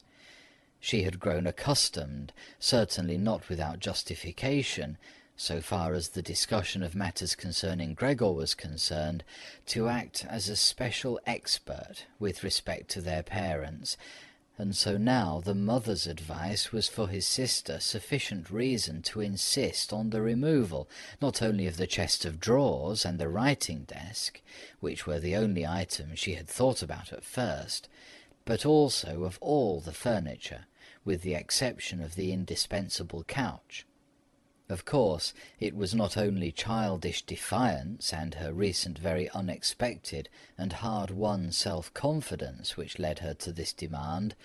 She had also actually observed that Gregor needed a great deal of room to creep about. The furniture, on the other hand, as far as one could see, was not of the slightest use. But perhaps the enthusiastic sensibility of young women of her age also played a role. This feeling sought release at every opportunity, and with it Greta now felt tempted to want to make Gregor's situation even more terrifying, so that then she would be able to do even more for him than now. For surely no one except Greta would ever trust themselves to enter a room in which Gregor ruled the empty walls all by himself, and so she did not let herself be dissuaded from her decision by her mother, who in this room seemed uncertain of herself in her sheer agitation, and soon kept quiet, helping his sister with all her energy to get the chest of drawers out of the room. Now Gregor could still do without the chest of drawers if need be, but the writing desk really had to stay, and scarcely had the women left the room with the chest of drawers, groaning as they pushed it, when Gregor stuck his head out from under the sofa to take a look how he could intervene cautiously and with as much consideration as possible. But unfortunately it was his mother who came back into the room first, while Greta had her arms wrapped around the chest of drawers in the next room and was rocking it back and forth by herself, without moving it from its position. His mother was not used to the sight of Gregor. He could have made her ill, and so, frightened, Gregor scurried backwards right to the other side of the sofa. But he could no longer prevent the sheet from moving forward a little. That was enough to catch his mother's attention. She came to a halt, stood still for a moment, and then went back to Greta. Although Gregor kept repeating to himself over and over that really nothing unusual was going on, that only a few pieces of furniture were being rearranged, he soon had to admit to himself that the movements of the women to and fro, their quiet conversations, and the scratching of the furniture on the floor affected him like a great swollen commotion on all sides, and so firmly was he pulling in his head and legs and pressing his body to the floor, he had to tell himself unequivocally that he wouldn't be able to endure all this much longer. They were cleaning out his room, taking away from him everything he cherished. They had already dragged out the chest of drawers in which the fret-saw and other tools were kept, and they were now loosening the writing desk which was fixed tight to the floor, the desk on which he, as a business student, a school student, indeed even as an elementary school student, had written out his assignments. At that moment he really didn't have any more time to check the good intentions of the two women, whose existence he had in any case almost forgotten, because in their exhaustion they were working really silently, and the heavy stumbling of their feet was the only sound to be heard. And so he scuttled out.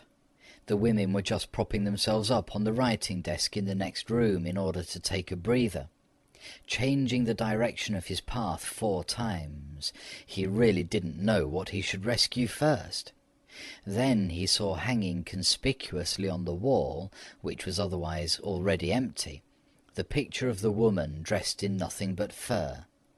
He quickly scurried up over it and pressed himself against the glass which held it in place, and which made his hot abdomen feel good. At least this picture, which Gregor at the moment completely concealed, surely no one would now take it away. He twisted his head towards the door of the living room to observe the women as they came back in. They had not allowed themselves very much rest, and were coming back right away.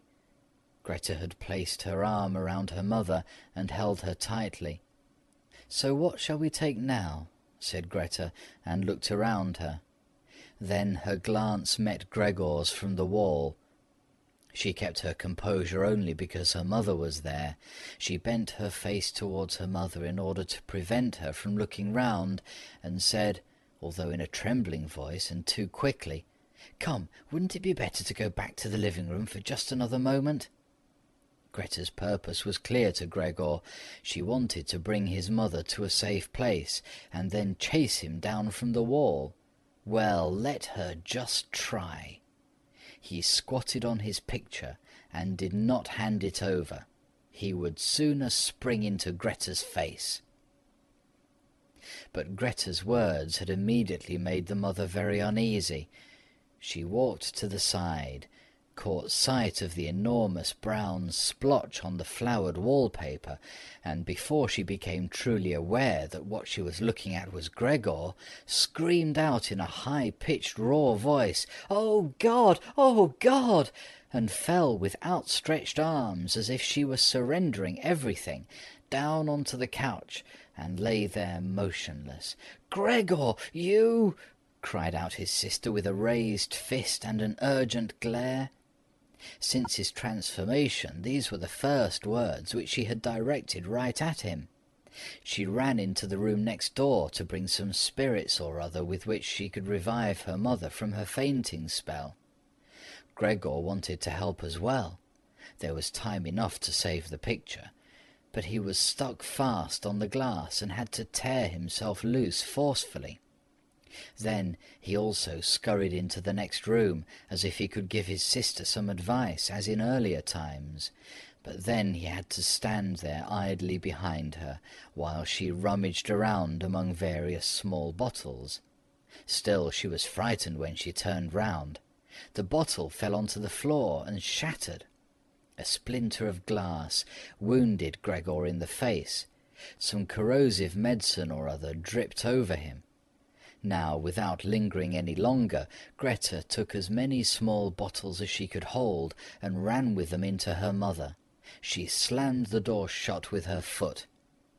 Gregor was now shut off from his mother, who was perhaps near death, thanks to him.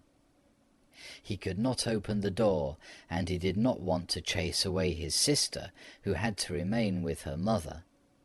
At this point he had nothing to do but wait, and overwhelmed with self-reproach and worry, he began to creep and crawl over everything, walls, furniture, and ceiling.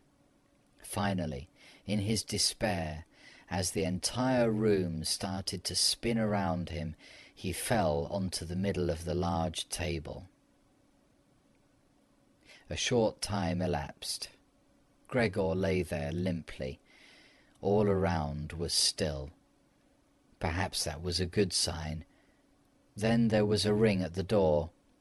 The servant girl was naturally shut up in her kitchen, and therefore Greta had to go to open the door. The father had arrived. "What's happened?" were his first words. Greta's appearance had told him everything. Greta replied with a dull voice. Evidently she was pressing her face against her father's chest. "Mother fainted, but she's getting better now. Gregor has broken loose." "Yes, I have expected that," said his father. "I always told you that, but you women don't want to listen."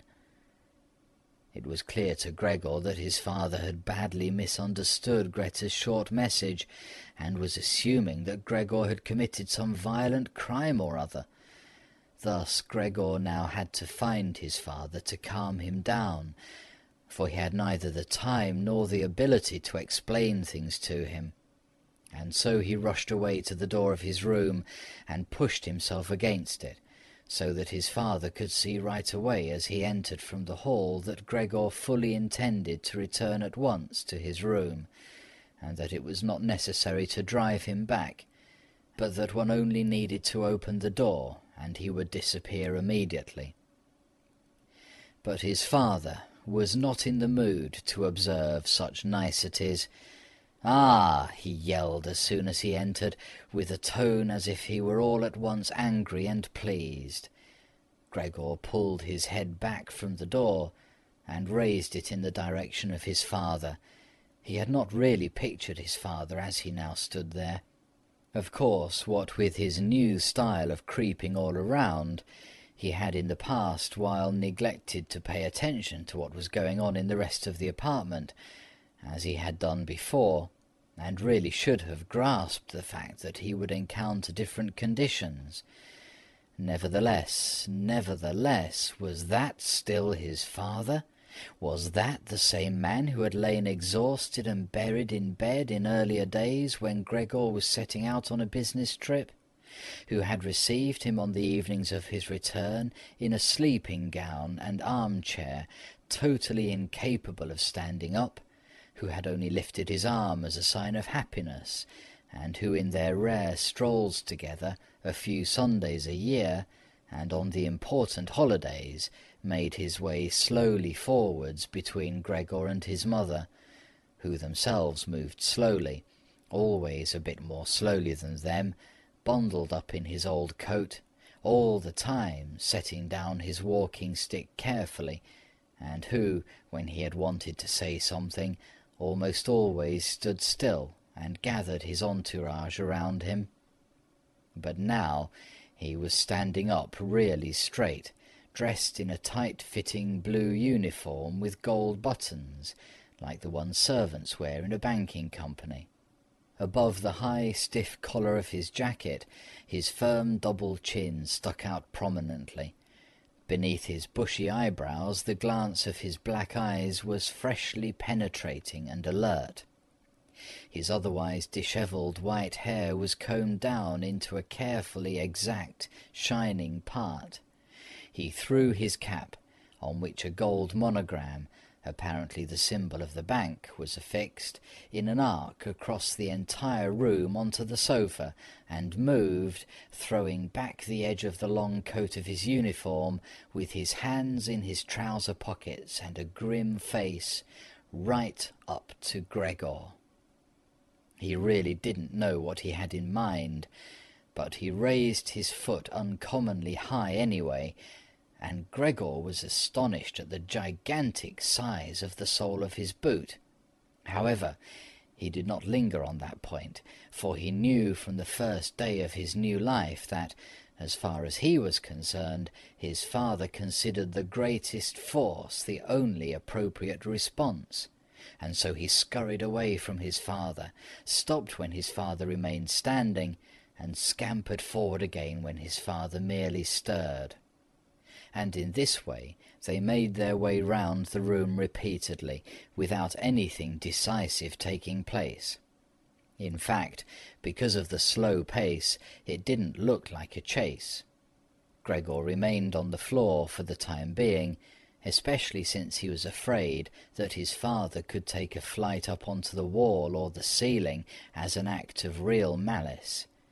At any event, Gregor had to tell himself that he couldn't keep up this running round for a long time, because whenever his father took a single step, he had to go through an enormous number of movements.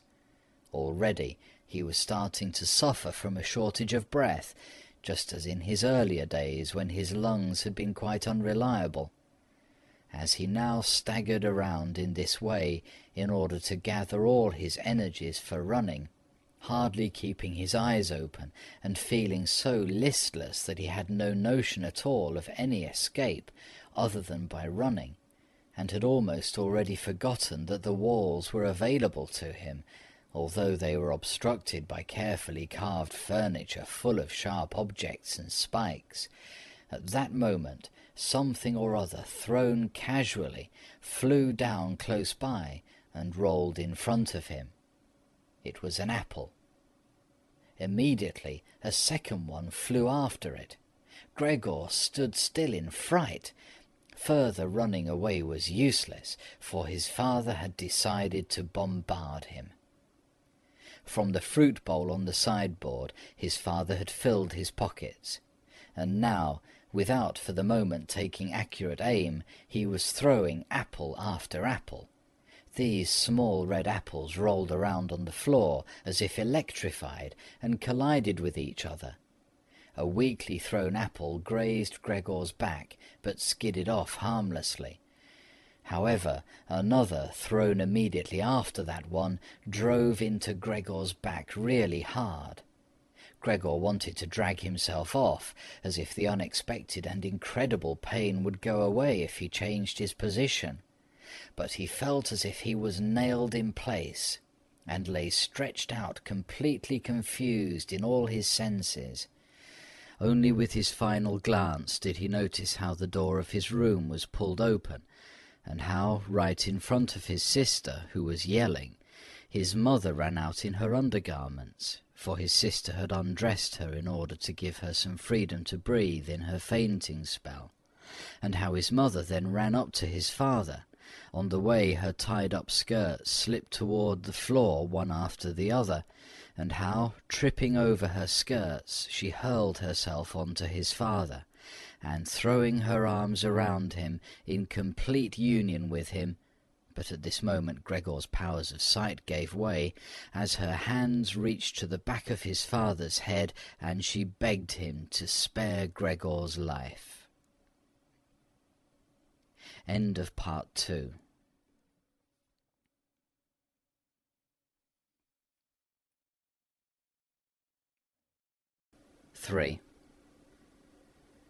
Gregor's serious wound, from which he suffered for over a month, since no one ventured to remove the apple, it remained in his flesh as a visible reminder, seemed by itself to have reminded the father that, in spite of his present unhappy and hateful appearance, Gregor was a member of the family, something one should not treat as an enemy, and that it was, on the contrary, a requirement of family duty to suppress one's aversion and to endure. Nothing else, just endure. And if through his wound Gregor had now apparently lost for good his ability to move, and for the time being needed many, many minutes to crawl across his room, like an aged invalid, so far as creeping up high was concerned, that was unimaginable.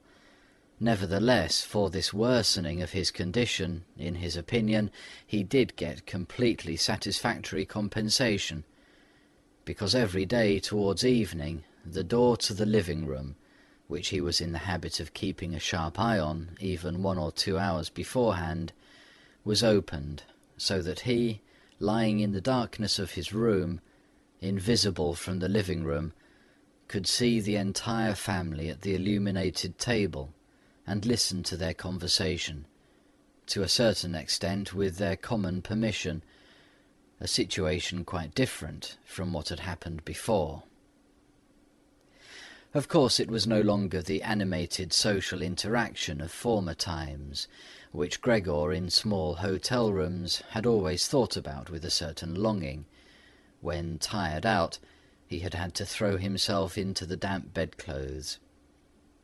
For the most part, what went on now was very quiet.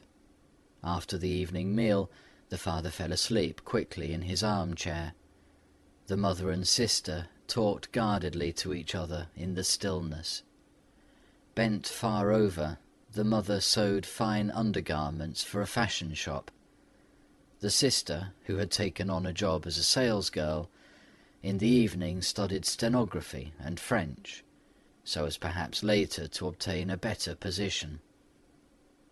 Sometimes the father woke up, and, as if he was quite ignorant that he'd been asleep, said to the mother, "How long have you been sewing today?" and went right back to sleep, while the mother and the sister smiled tiredly to each other.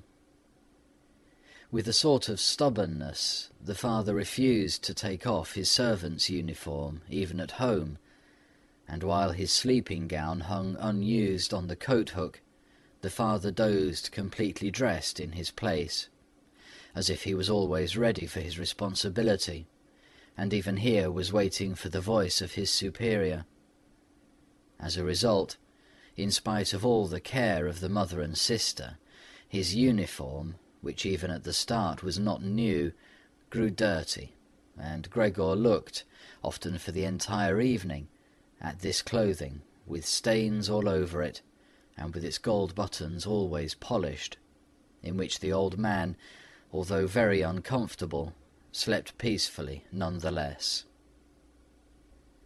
As soon as the clock struck 10, the mother tried gently encouraging the father to wake up, and then persuading him to go to bed, on the ground that he couldn't get a proper sleep here, and that the father, who had to report for service at 6 o'clock, really needed a good sleep.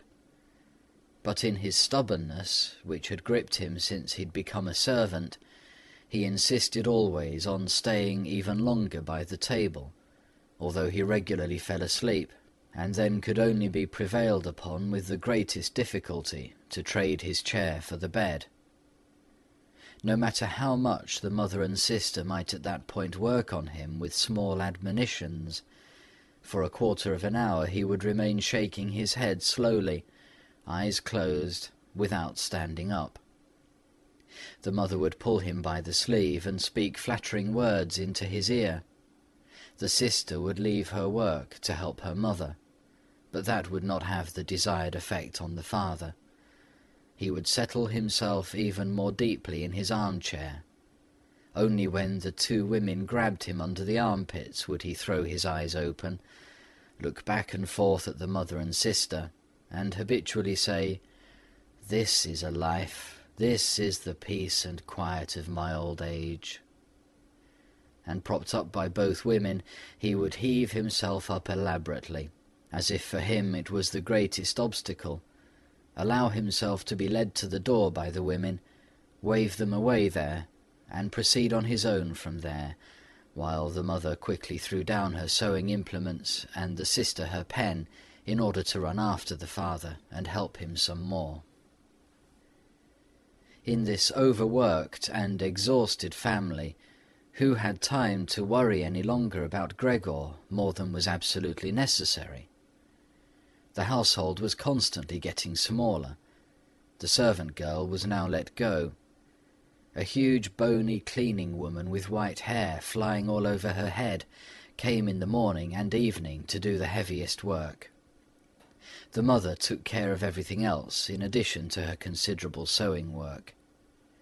It even happened that various pieces of family jewellery, which previously the mother and sister had been overjoyed to wear on social and festive occasions, were sold, as Gregor found out in the evening from the general discussion of the prices they had fetched. But the greatest complaint was always that they could not leave this apartment, which was too big for their present means, since it was impossible to imagine how Gregor might be moved. But Gregor fully recognized that it was not just consideration for him which was preventing a move, for he could have been transported easily in a sizable box with a few air holes.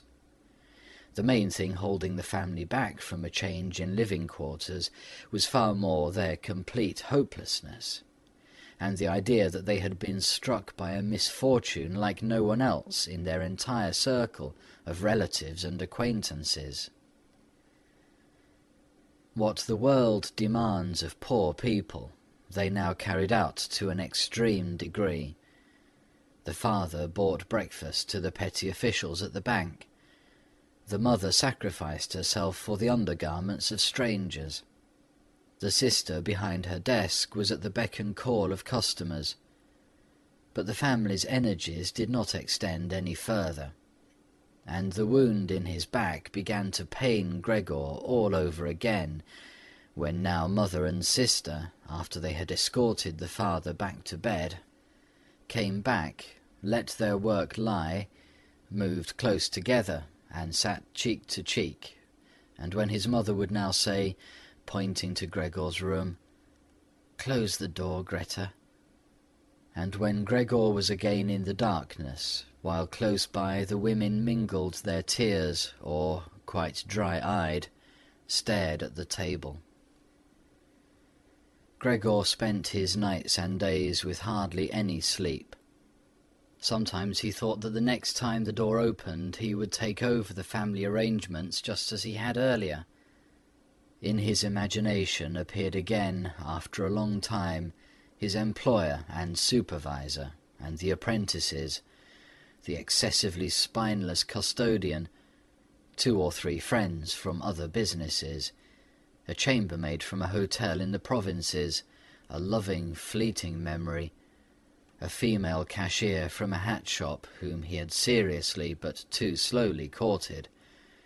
They all appeared mixed in with strangers, or people he had already forgotten, but instead of helping him and his family, they were all unapproachable, and he was happy to see them disappear. But then he was in no mood to worry about his family. He was filled with sheer anger over the wretched care he was getting, even though he couldn't imagine anything which he might have an appetite for. Still, he made plans about how he could take from the larder what he at all account deserved, even if he wasn't hungry, without thinking any more about how they might be able to give Gregor special pleasure. The sister now kicked some food or other very quickly into his room in the morning and at noon, before she ran off to her shop, and in the evening, quite indifferent to whether the food had perhaps only been tasted or, what happened most frequently, remained entirely undisturbed, she whisked it out with one sweep of her broom. The task of cleaning his room, which she now always carried out in the evening, could not be done any more quickly. Streaks of dirt ran along the walls. Here and there lay tangles of dust and garbage. At first, when his sister arrived, Gregor positioned himself in a particularly filthy corner, in order with this posture to make something of a protest. But he could have well stayed there for weeks without his sister's changing her ways.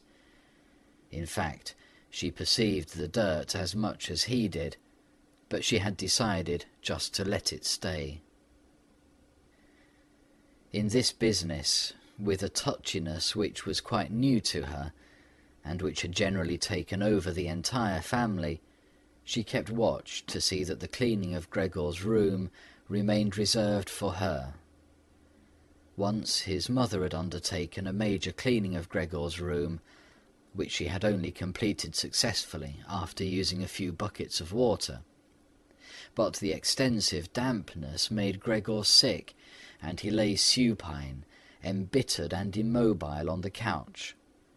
However, the mother's punishment was not delayed for long, for in the evening the sister had hardly observed the change in Gregor's room before she ran into the living-room, mightily offended, and in spite of her mother's hand lifted high in entreaty, broke out into a fit of crying. Her parents, the father had of course woken up with a start in his armchair, at first looked at her astonished and helpless, until they started to get agitated. Turning to his right, the father heaped reproaches on the mother that she was not to take over the cleaning of Gregor's room from the sister, and turning to his left, he shouted at the sister that she would no longer be allowed to clean Gregor's room ever again, while the mother tried to pull the father, beside himself in his excitement, into the bedroom. The sister, shaken by her crying fit, pounded on the table with her tiny fists, and Gregor hissed at all this, angry that no one thought about shutting the door and sparing him the sight of this commotion.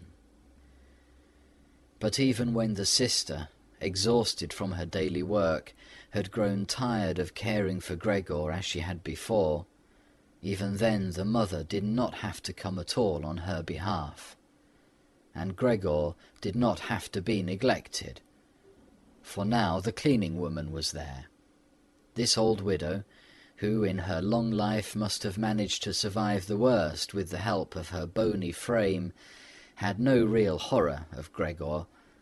Without being in the least curious, she had once by chance opened Gregor's door. At the sight of Gregor, who, totally surprised, began to scamper here and there, although no one was chasing him, she remained standing with her hands folded across her stomach, staring at him. Since then she did not fail to open the door furtively, a little every morning and evening, to look in on Gregor. At first she also called him to her with words which she presumably thought were friendly, like, "Come here for a bit, old dung-beetle," or "Hey, look at the old dung-beetle." Addressed in such a manner, Gregor answered nothing, but remained motionless in his place, as if the door had not been opened at all. If only, instead of allowing this cleaning woman to disturb him uselessly whenever she felt like it, they had given her orders to clean up his room every day. One day, in the early morning, a hard downpour, perhaps already a sign of the coming spring, struck the window-panes. When the cleaning woman started up once again with her usual conversation, Gregor was so bitter that he turned towards her as if for an attack, although slowly and weakly. But instead of being afraid of him, the cleaning woman merely lifted up a chair standing close by the door, and as she stood there with her mouth wide open, her intention was clear. She would close her mouth only when the chair in her hand had been thrown down on Gregor's back. "This goes on no further, all right?" she asked, as Gregor turned himself around again, and she placed the chair calmly back in the corner. Gregor ate hardly anything any more. Only when he chanced to move past the food which had been prepared did he, as a game, take a bit into his mouth, hold it there for hours, and generally spit it out again. At first he thought it might be his sadness over the condition of his room which kept him from eating, but he very soon became reconciled to the alterations in his room. People had grown accustomed to put into storage in his room things which they couldn't put anywhere else, and at this point there were many such things, now that they had rented one room of the apartment to 3 lodgers. These solemn gentlemen, all 3 had full beards, as Gregor once found out through a crack in the door, were meticulously intent on tidiness, not only in their own room, but, once they had now rented a room there, in the entire household, and particularly in the kitchen. They simply did not tolerate any useless or shoddy stuff. Moreover, for the most part they had brought with them their own pieces of furniture. Thus many items had become superfluous, and these were not really things one could sell, or things people wanted to throw out. All these items ended up in Gregor's room, even the box of ashes and the garbage pail from the kitchen. The cleaning woman, always in a hurry, simply flung anything that was momentarily useless into Gregor's room. Fortunately, Gregor generally saw only the relevant object and the hand which held it. The cleaning woman perhaps was intending, when time and opportunity allowed, to take the stuff out again, or to throw everything out all at once, but in fact the things remained lying there, wherever they had ended up at the first throw, unless Gregor squirmed his way through the accumulation of junk and moved it. At first he was forced to do this, because otherwise there was no room for him to creep around, but later he did it with a growing pleasure, although after such movements, tired to death and feeling wretched, he didn't budge for hours. Because the lodgers sometimes took their evening meal at home in the common living room, the door to the living room stayed shut on many evenings. But Gregor had no trouble at all going without the open door. Already on many evenings when it was open, he had not availed himself of it, but, without the family noticing, was stretched out in the darkest corner of his room. However, once the cleaning woman had left the door to the living room slightly ajar, and it remained open even when the lodgers came in the evening and the lights were put on. They sat down at the head of the table, where in earlier days the mother, the father, and Gregor had eaten, unfolded their serviettes and picked up their knives and forks. The mother immediately appeared in the door with a dish of meat, and right behind her the sister with a dish piled high with potatoes. The food gave off a lot of steam. The gentlemen lodgers bent over the plate set before them, as if they wanted to check it before eating, and in fact the one who sat in the middle, for the other two he seemed to serve as the authority, cut off a piece of meat still on the plate, obviously to establish whether it was sufficiently tender, and whether or not something should be shipped back to the kitchen. He was satisfied, and mother and sister, who had looked on in suspense, began to breathe easily and to smile. The family itself ate in the kitchen. In spite of that, before the father went into the kitchen, he came into the room, and with a single bow, cap in hand, made a tour of the table. The lodgers rose up collectively and murmured something in their beards. Then, when they were alone, they ate almost in complete silence. It seemed odd to Gregor that, out of all the many different sorts of sounds of eating, what was always audible was their chewing teeth, as if by that Gregor should be shown that people needed their teeth to eat, and that nothing could be done even with the most handsome toothless jawbone. "I really do have an appetite," Gregor said to himself sorrowfully, "but not for these things. How these lodgers stuff themselves, and I am dying." On this very evening, the violin sounded from the kitchen. Gregor didn't remember hearing it all through this period. The lodgers had already ended their night meal. The middle one had pulled out a newspaper and had given each of the other two a page, and they were now leaning back, reading and smoking. When the violin started playing, they became attentive, got up and went on tiptoe to the hall door, at which they remained standing pressed up against one another. They must have been audible from the kitchen, because the father called out, "Perhaps the gentlemen don't like the playing. It can be stopped at once." "On the contrary," stated the lodger in the middle, "might the young woman not come out into us and play in the room here, where it is really much more comfortable and cheerful?" "Oh, thank you," cried out the father, as if he were the one playing the violin. The men stepped back into the room and waited. Soon the father came with the music stand, the mother with the sheet music, and the sister with the violin. The sister calmly prepared everything for the recital. The parents, who had never previously rented a room, and therefore exaggerated their politeness to the lodgers, dared not sit on their own chairs. The father leaned against the door, his right hand stuck between two buttons of his buttoned-up uniform. The mother, however, accepted a chair offered by one lodger. Since she left the chair sit where the gentleman had chanced to put it, she sat to one side, in a corner. The sister began to play.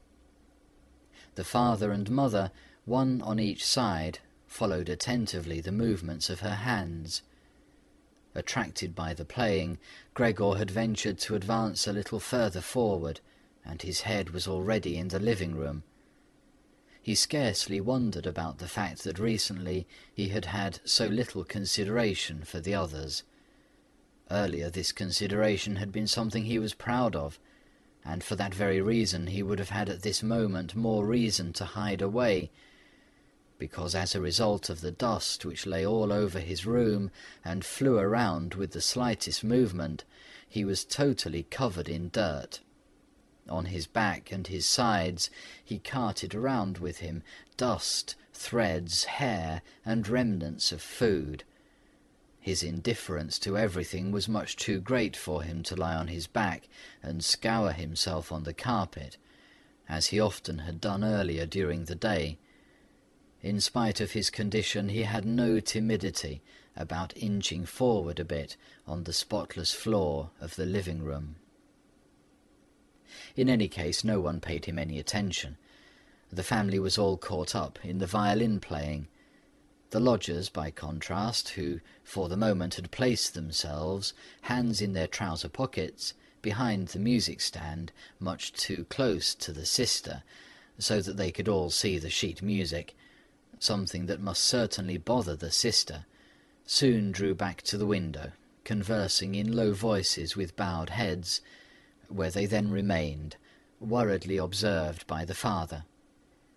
It now seemed really clear that, having assumed they were to hear a beautiful or entertaining violin recital, they were disappointed, and were allowing their peace and quiet to be disturbed only out of politeness. The way in which they all blew the smoke from their cigars out of their noses and mouths in particular led one to conclude that they were very irritated. And yet his sister was playing so beautifully. Her face was turned to the side. Her gaze followed the score intently and sadly. Gregor crept forward still a little further, keeping his head close against the floor, in order to be able to catch her gaze if possible. Was he an animal that music so captivated him? For him it was as if the way to the unknown nourishment he craved was revealing itself. He was determined to press forward right to his sister, to tug at her dress, and to indicate to her in this way that she might still come with her violin into his room, because here no one valued the recital as he wanted to value it. He did not wish to let her go from his room any more, at least not as long as he lived. His frightening appearance would for the first time become useful for him. He wanted to be at all the doors of his room simultaneously and snarl back at the attackers. However, his sister should not be compelled, but would remain with him voluntarily. She would sit next to him on the sofa, bend down her ear to him, and he would then confide in her that he firmly intended to send her to the conservatory, and that, if his misfortune had not arrived in the interim, he would have declared all this last Christmas. Had Christmas really already come and gone? And would have brooked no argument. After this explanation, his sister would break out in tears of emotion, and Gregor would lift himself up to her armpit and kiss her throat, which she, from the time she started going to work, had left exposed without a band or a collar. "Mr. Samsa," called out the middle lodger to his father, and without uttering a further word pointed his index finger at Gregor as he was moving slowly forward. The violin fell silent. The middle lodger smiled, first shaking his head once at his friends, and then looked down at Gregor once more. Rather than driving Gregor back again, the father seemed to consider it of prime importance to calm down the lodgers, although they were not at all upset, and Gregor seemed to entertain them more than the violin recital. The father hurried over to them, and with outstretched arms tried to push them into their own room, and simultaneously to block their view of Gregor with his own body. At this they became really somewhat irritated, although one no longer knew whether that was because of the father's behaviour, or because of knowledge they had just acquired that they had, without knowing it, a neighbour like Gregor.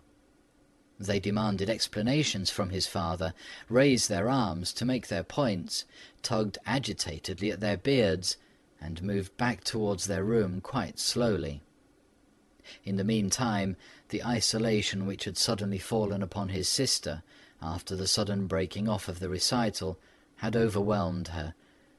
She had held on to her violin and bow in her limp hands for a little while, and had continued to look at the sheet music as if she was still playing. All at once she pulled herself together, put the instrument in her mother's lap. The mother was still sitting in her chair, having trouble breathing, for her lungs were labouring, and had run into the next room, which the lodgers, pressured by the father, were already approaching more rapidly. One could observe how, under the sisters' practised hands, the sheets and pillows on the beds were thrown on high and arranged. Even before the lodgers had reached the room, she was finishing fixing the beds and was slipping out. The father seemed so gripped once again with his stubbornness that he forgot about the respect which he always showed to his renters. He pressed on, until at the door of the room the middle gentleman stamped loudly with his foot, and thus brought the father to a standstill. "I hereby declare," the middle lodger said, raising his hands and casting his glance both on the mother and the sister, "that considering the disgraceful conditions prevailing in this apartment and family," with this he spat decisively on the floor, "I immediately cancel my room. I will, of course, pay nothing at all for the days which I have lived here. On the contrary, I shall think about whether or not I will initiate some sort of action against you, something which, believe me, will be very easy to establish." He fell silent, and looked directly in front of him, as if he was waiting for something. In fact, his two friends immediately joined in with their opinions. "We also give immediate notice." At that, he seized the door-handle, banged the door shut, and locked it. The father groped his way tottering to his chair, and let himself fall in it. It looked as if he was stretching out for his usual evening snooze, but the heavy nodding of his head, which looked as if it was without support, showed that he was not sleeping at all. Gregor had lain motionless the entire time, on the spot where the lodgers had caught him. Disappointment with the collapse of his plan, and perhaps also weakness brought on by his severe hunger, made it impossible for him to move. He was certainly afraid that a general disaster would break over him at any moment, and he waited.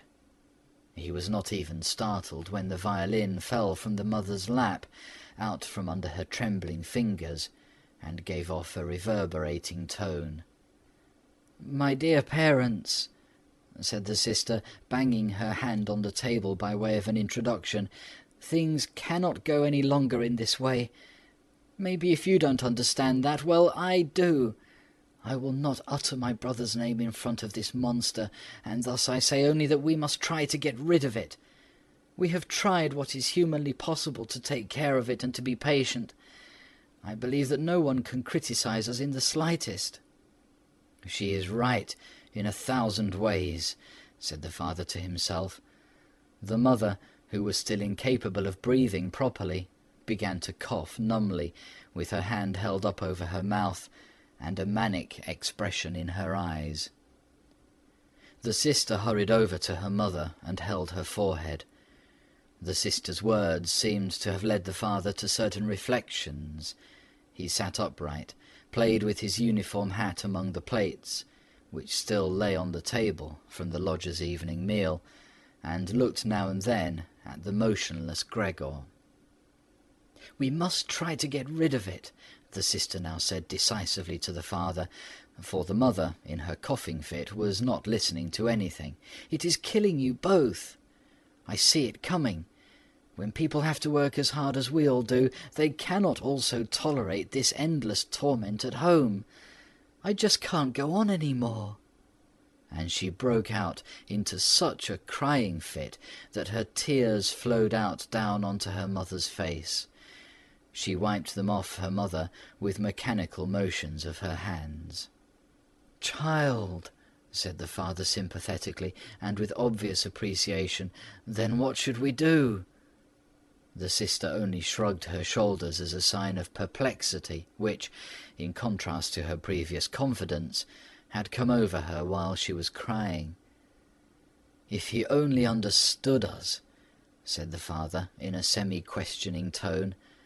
The sister, in the midst of her sobbing, shook her hand energetically, as a sign that there was no point thinking of that. "If he only understood us," repeated the father, and by shutting his eyes he absorbed the sister's conviction of the impossibility of this point, then perhaps some compromise would be possible with him, but as it is— "It must be gotten rid of," cried the sister. "That is the only way, father. You must try to get rid of the idea that this is Gregor. The fact that we have believed for so long, that is truly our real misfortune. But how can it be Gregor? If it were Gregor, he would have long ago realized that a communal life among human beings is not possible with such an animal, and would have gone away voluntarily. Then we would not have a brother, but we could go on living and honour his memory. But this animal plagues us. It drives away the lodgers, will obviously take over the entire apartment, and leave us to spend the night in the alley. Just look, father," she suddenly cried out. "He's already starting up again." With a fright which was totally incomprehensible to Gregor, the sister even left the mother, pushed herself away from her chair as if she would sooner sacrifice her mother than remain in Gregor's vicinity, and rushed behind her father, who, excited merely by her behaviour, also stood up and half raised his arms in front of the sister as though to protect her. But Gregor did not have any notion of wishing to create problems to anyone, and certainly not for his sister.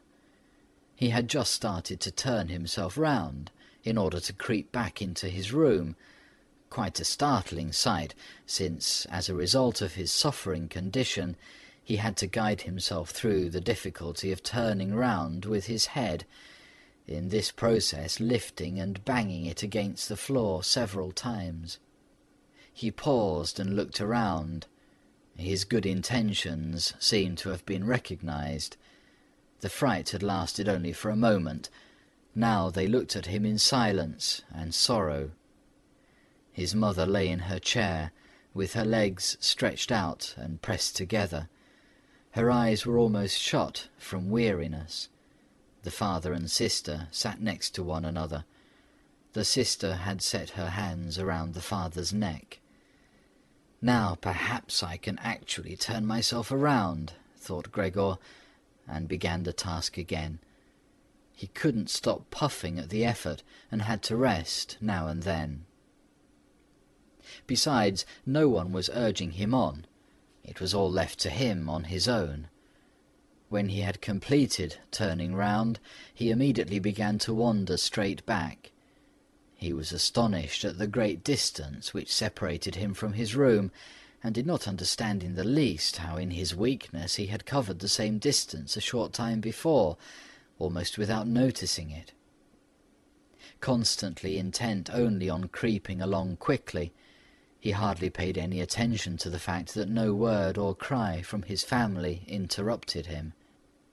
Only when he was already at the door did he turn his head, not completely, because he felt his neck growing stiff. At any rate, he still saw that behind him nothing had changed. Only the sister was standing up. His last glimpse brushed over the mother, who was now completely asleep. Hardly was he inside his room when the door was pushed shut very quickly, bolted fast, and barred. Gregor was startled by the sudden commotion behind him, so much so that his little limbs bent double under him. It was his sister who'd been in such a hurry. She had stood up right away, had waited, and had then sprung forward nimbly. Gregor had not heard anything of her approach. She cried out, "Finally!" to her parents as she turned the key in the lock. "What now?" Gregor asked himself, and looked around him in the darkness. He soon made the discovery that he could no longer move at all. He was not surprised at that. On the contrary, it struck him as unnatural that up to this point he had really been able to move around with these little thin legs. Besides, he felt relatively content. True, he had pains throughout his entire body, but it seemed to him that they were gradually becoming weaker and weaker, and would finally go away completely. The rotten apple in his back, and the inflamed surrounding area, entirely covered with white dust, he hardly noticed. He remembered his family with deep feelings of love. In this business, his own thought that he had to disappear was, if possible, even more decisive than his sister's. He remained in this state of empty and peaceful reflection until the tower clock struck 3 o'clock in the morning. From the window he witnessed the beginning of the general dawning outside. Then, without willing it, his head sank all the way down, and from his nostrils flowed out weakly his last breath. Early in the morning the cleaning woman came. In her sheer energy and haste she banged all the doors, in precisely the way people had already asked her to avoid, so much so that once she arrived a quiet sleep was no longer possible anywhere in the entire apartment. In her customarily brief visit to Gregor, she at first found nothing special. She thought he lay so immobile there because he wanted to play the offended party. She gave him credit for as complete an understanding as possible. Since she happened to be holding the long broom in her hand, she tried to tickle Gregor with it from the door. When that was quite unsuccessful, she became irritated and poked Gregor a little, and only when she had shoved him from his place without any resistance did she become attentive. When she quickly realized the true state of affairs, her eyes grew large. She whistled to herself. However, she didn't restrain herself for long. She pulled open the door of the bedroom and yelled in a loud voice into the darkness, "Come and look! It's kicked the bucket! It's lying there, totally snuffed!" The Samsa married couple sat upright in their marriage bed and had to get over their fright at the cleaning woman before they managed to grasp her message. And then Mr. and Mrs. Samsa climbed very quickly out of bed, one on either side. Mr. Samsa threw the bedspread over his shoulders. Mrs. Samsa came out only in her nightshirt, and like this they stepped into Gregor's room. Meanwhile the door of the living room, in which Greta had slept since the lodgers had arrived on the scene, had also opened. She was fully clothed, as if she had not slept at all. Her white face also seemed to indicate that. "Dead?" said Mrs. Samsa, and looked questioningly at the cleaning woman, although she could check everything on her own and even understand without a check. "I should say so," said the cleaning woman, and by way of proof poked Gregor's body with the broom a considerable distance more to the side. Mrs. Samsa made a movement as if she wished to restrain the broom, but didn't do it. "Well," said Mr. Samsa, "now we can give thanks to God." He crossed himself, and the three women followed his example. Greta, who did not take her eyes off the corpse, said, "Look how thin he was. He had eaten nothing for such a long time. The meals which came in here came out again exactly the same." In fact, Gregor's body was completely flat and dry. That was apparent really for the first time, now that he was no longer raised on his small limbs, and nothing else distracted one's gaze.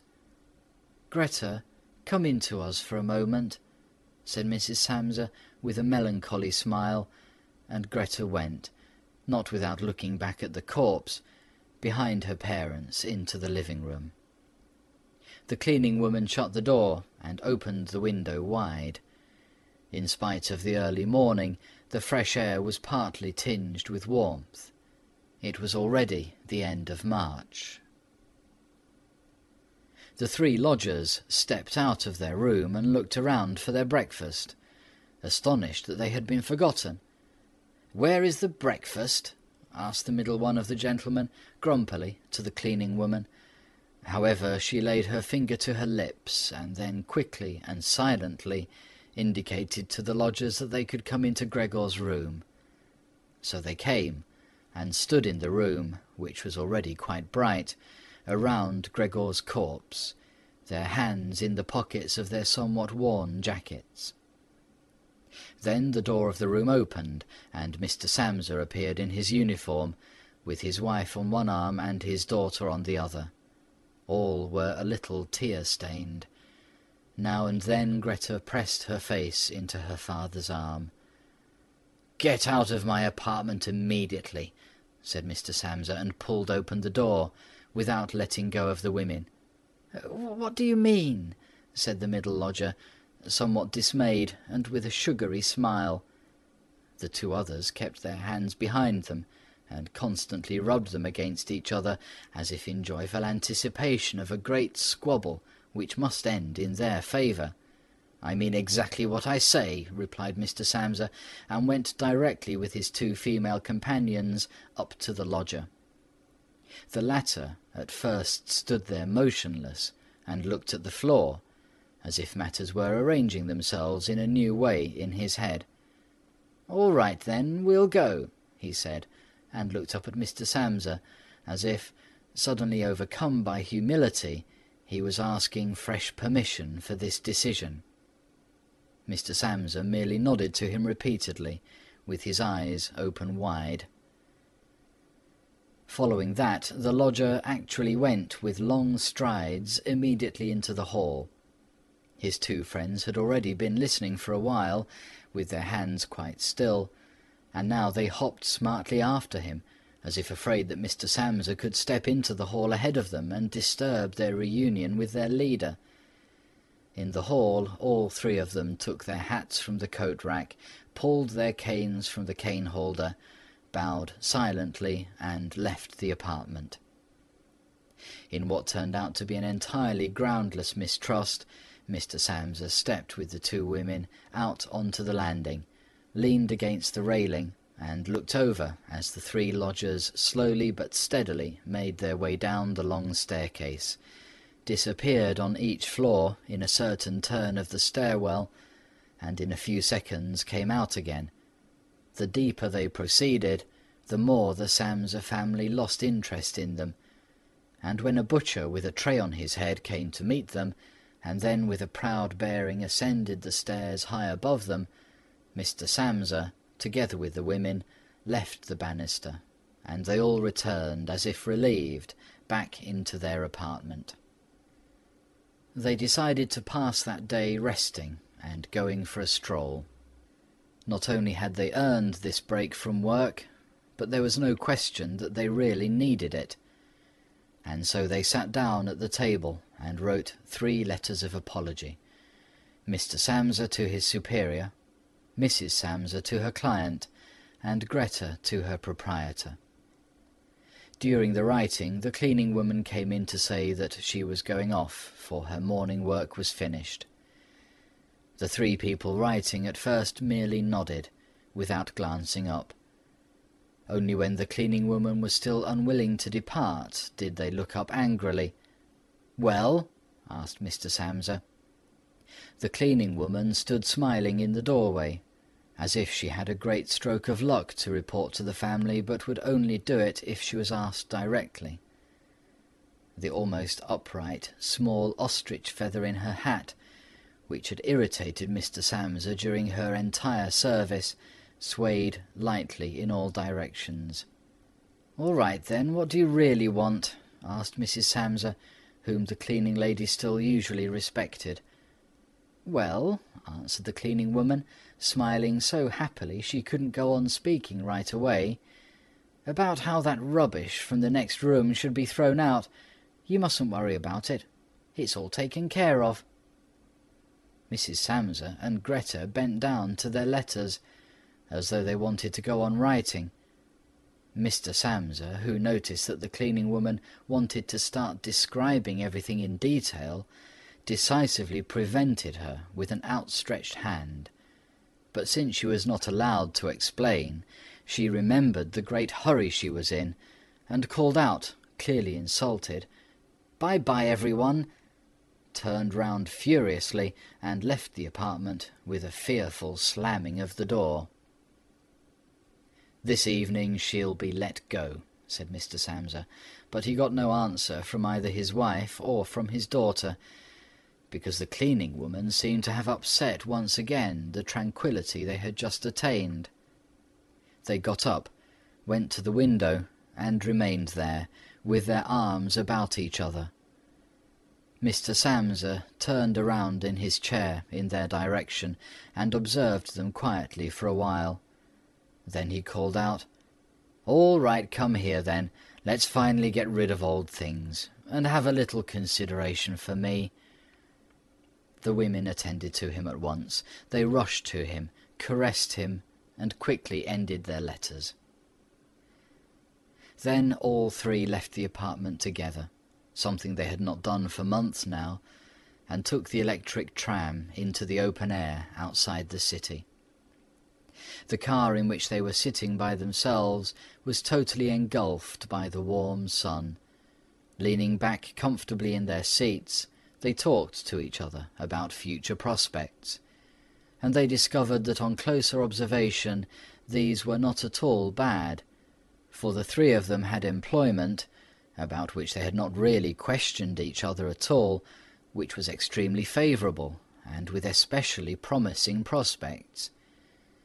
The greatest improvement in their situation at this moment, of course, had to come from a change of dwelling. Now they wanted to rent an apartment smaller and cheaper, but better suited and generally more practical than the present one, which Gregor had found. While they amused themselves in this way, it struck Mr. and Mrs. Samsa, almost at the same moment, how their daughter, who was getting more animated all the time, had blossomed recently, in spite of all the troubles which had made her cheeks pale, into a beautiful and voluptuous young woman. Growing more silent, and almost unconsciously understanding each other in their glances, they thought that the time was now at hand to seek out a good, honest man for her, and it was something of a confirmation of their new dreams and good intentions when at the end of their journey their daughter got up first and stretched her young body. End of The Metamorphosis by Franz Kafka, translated by Ian Johnston.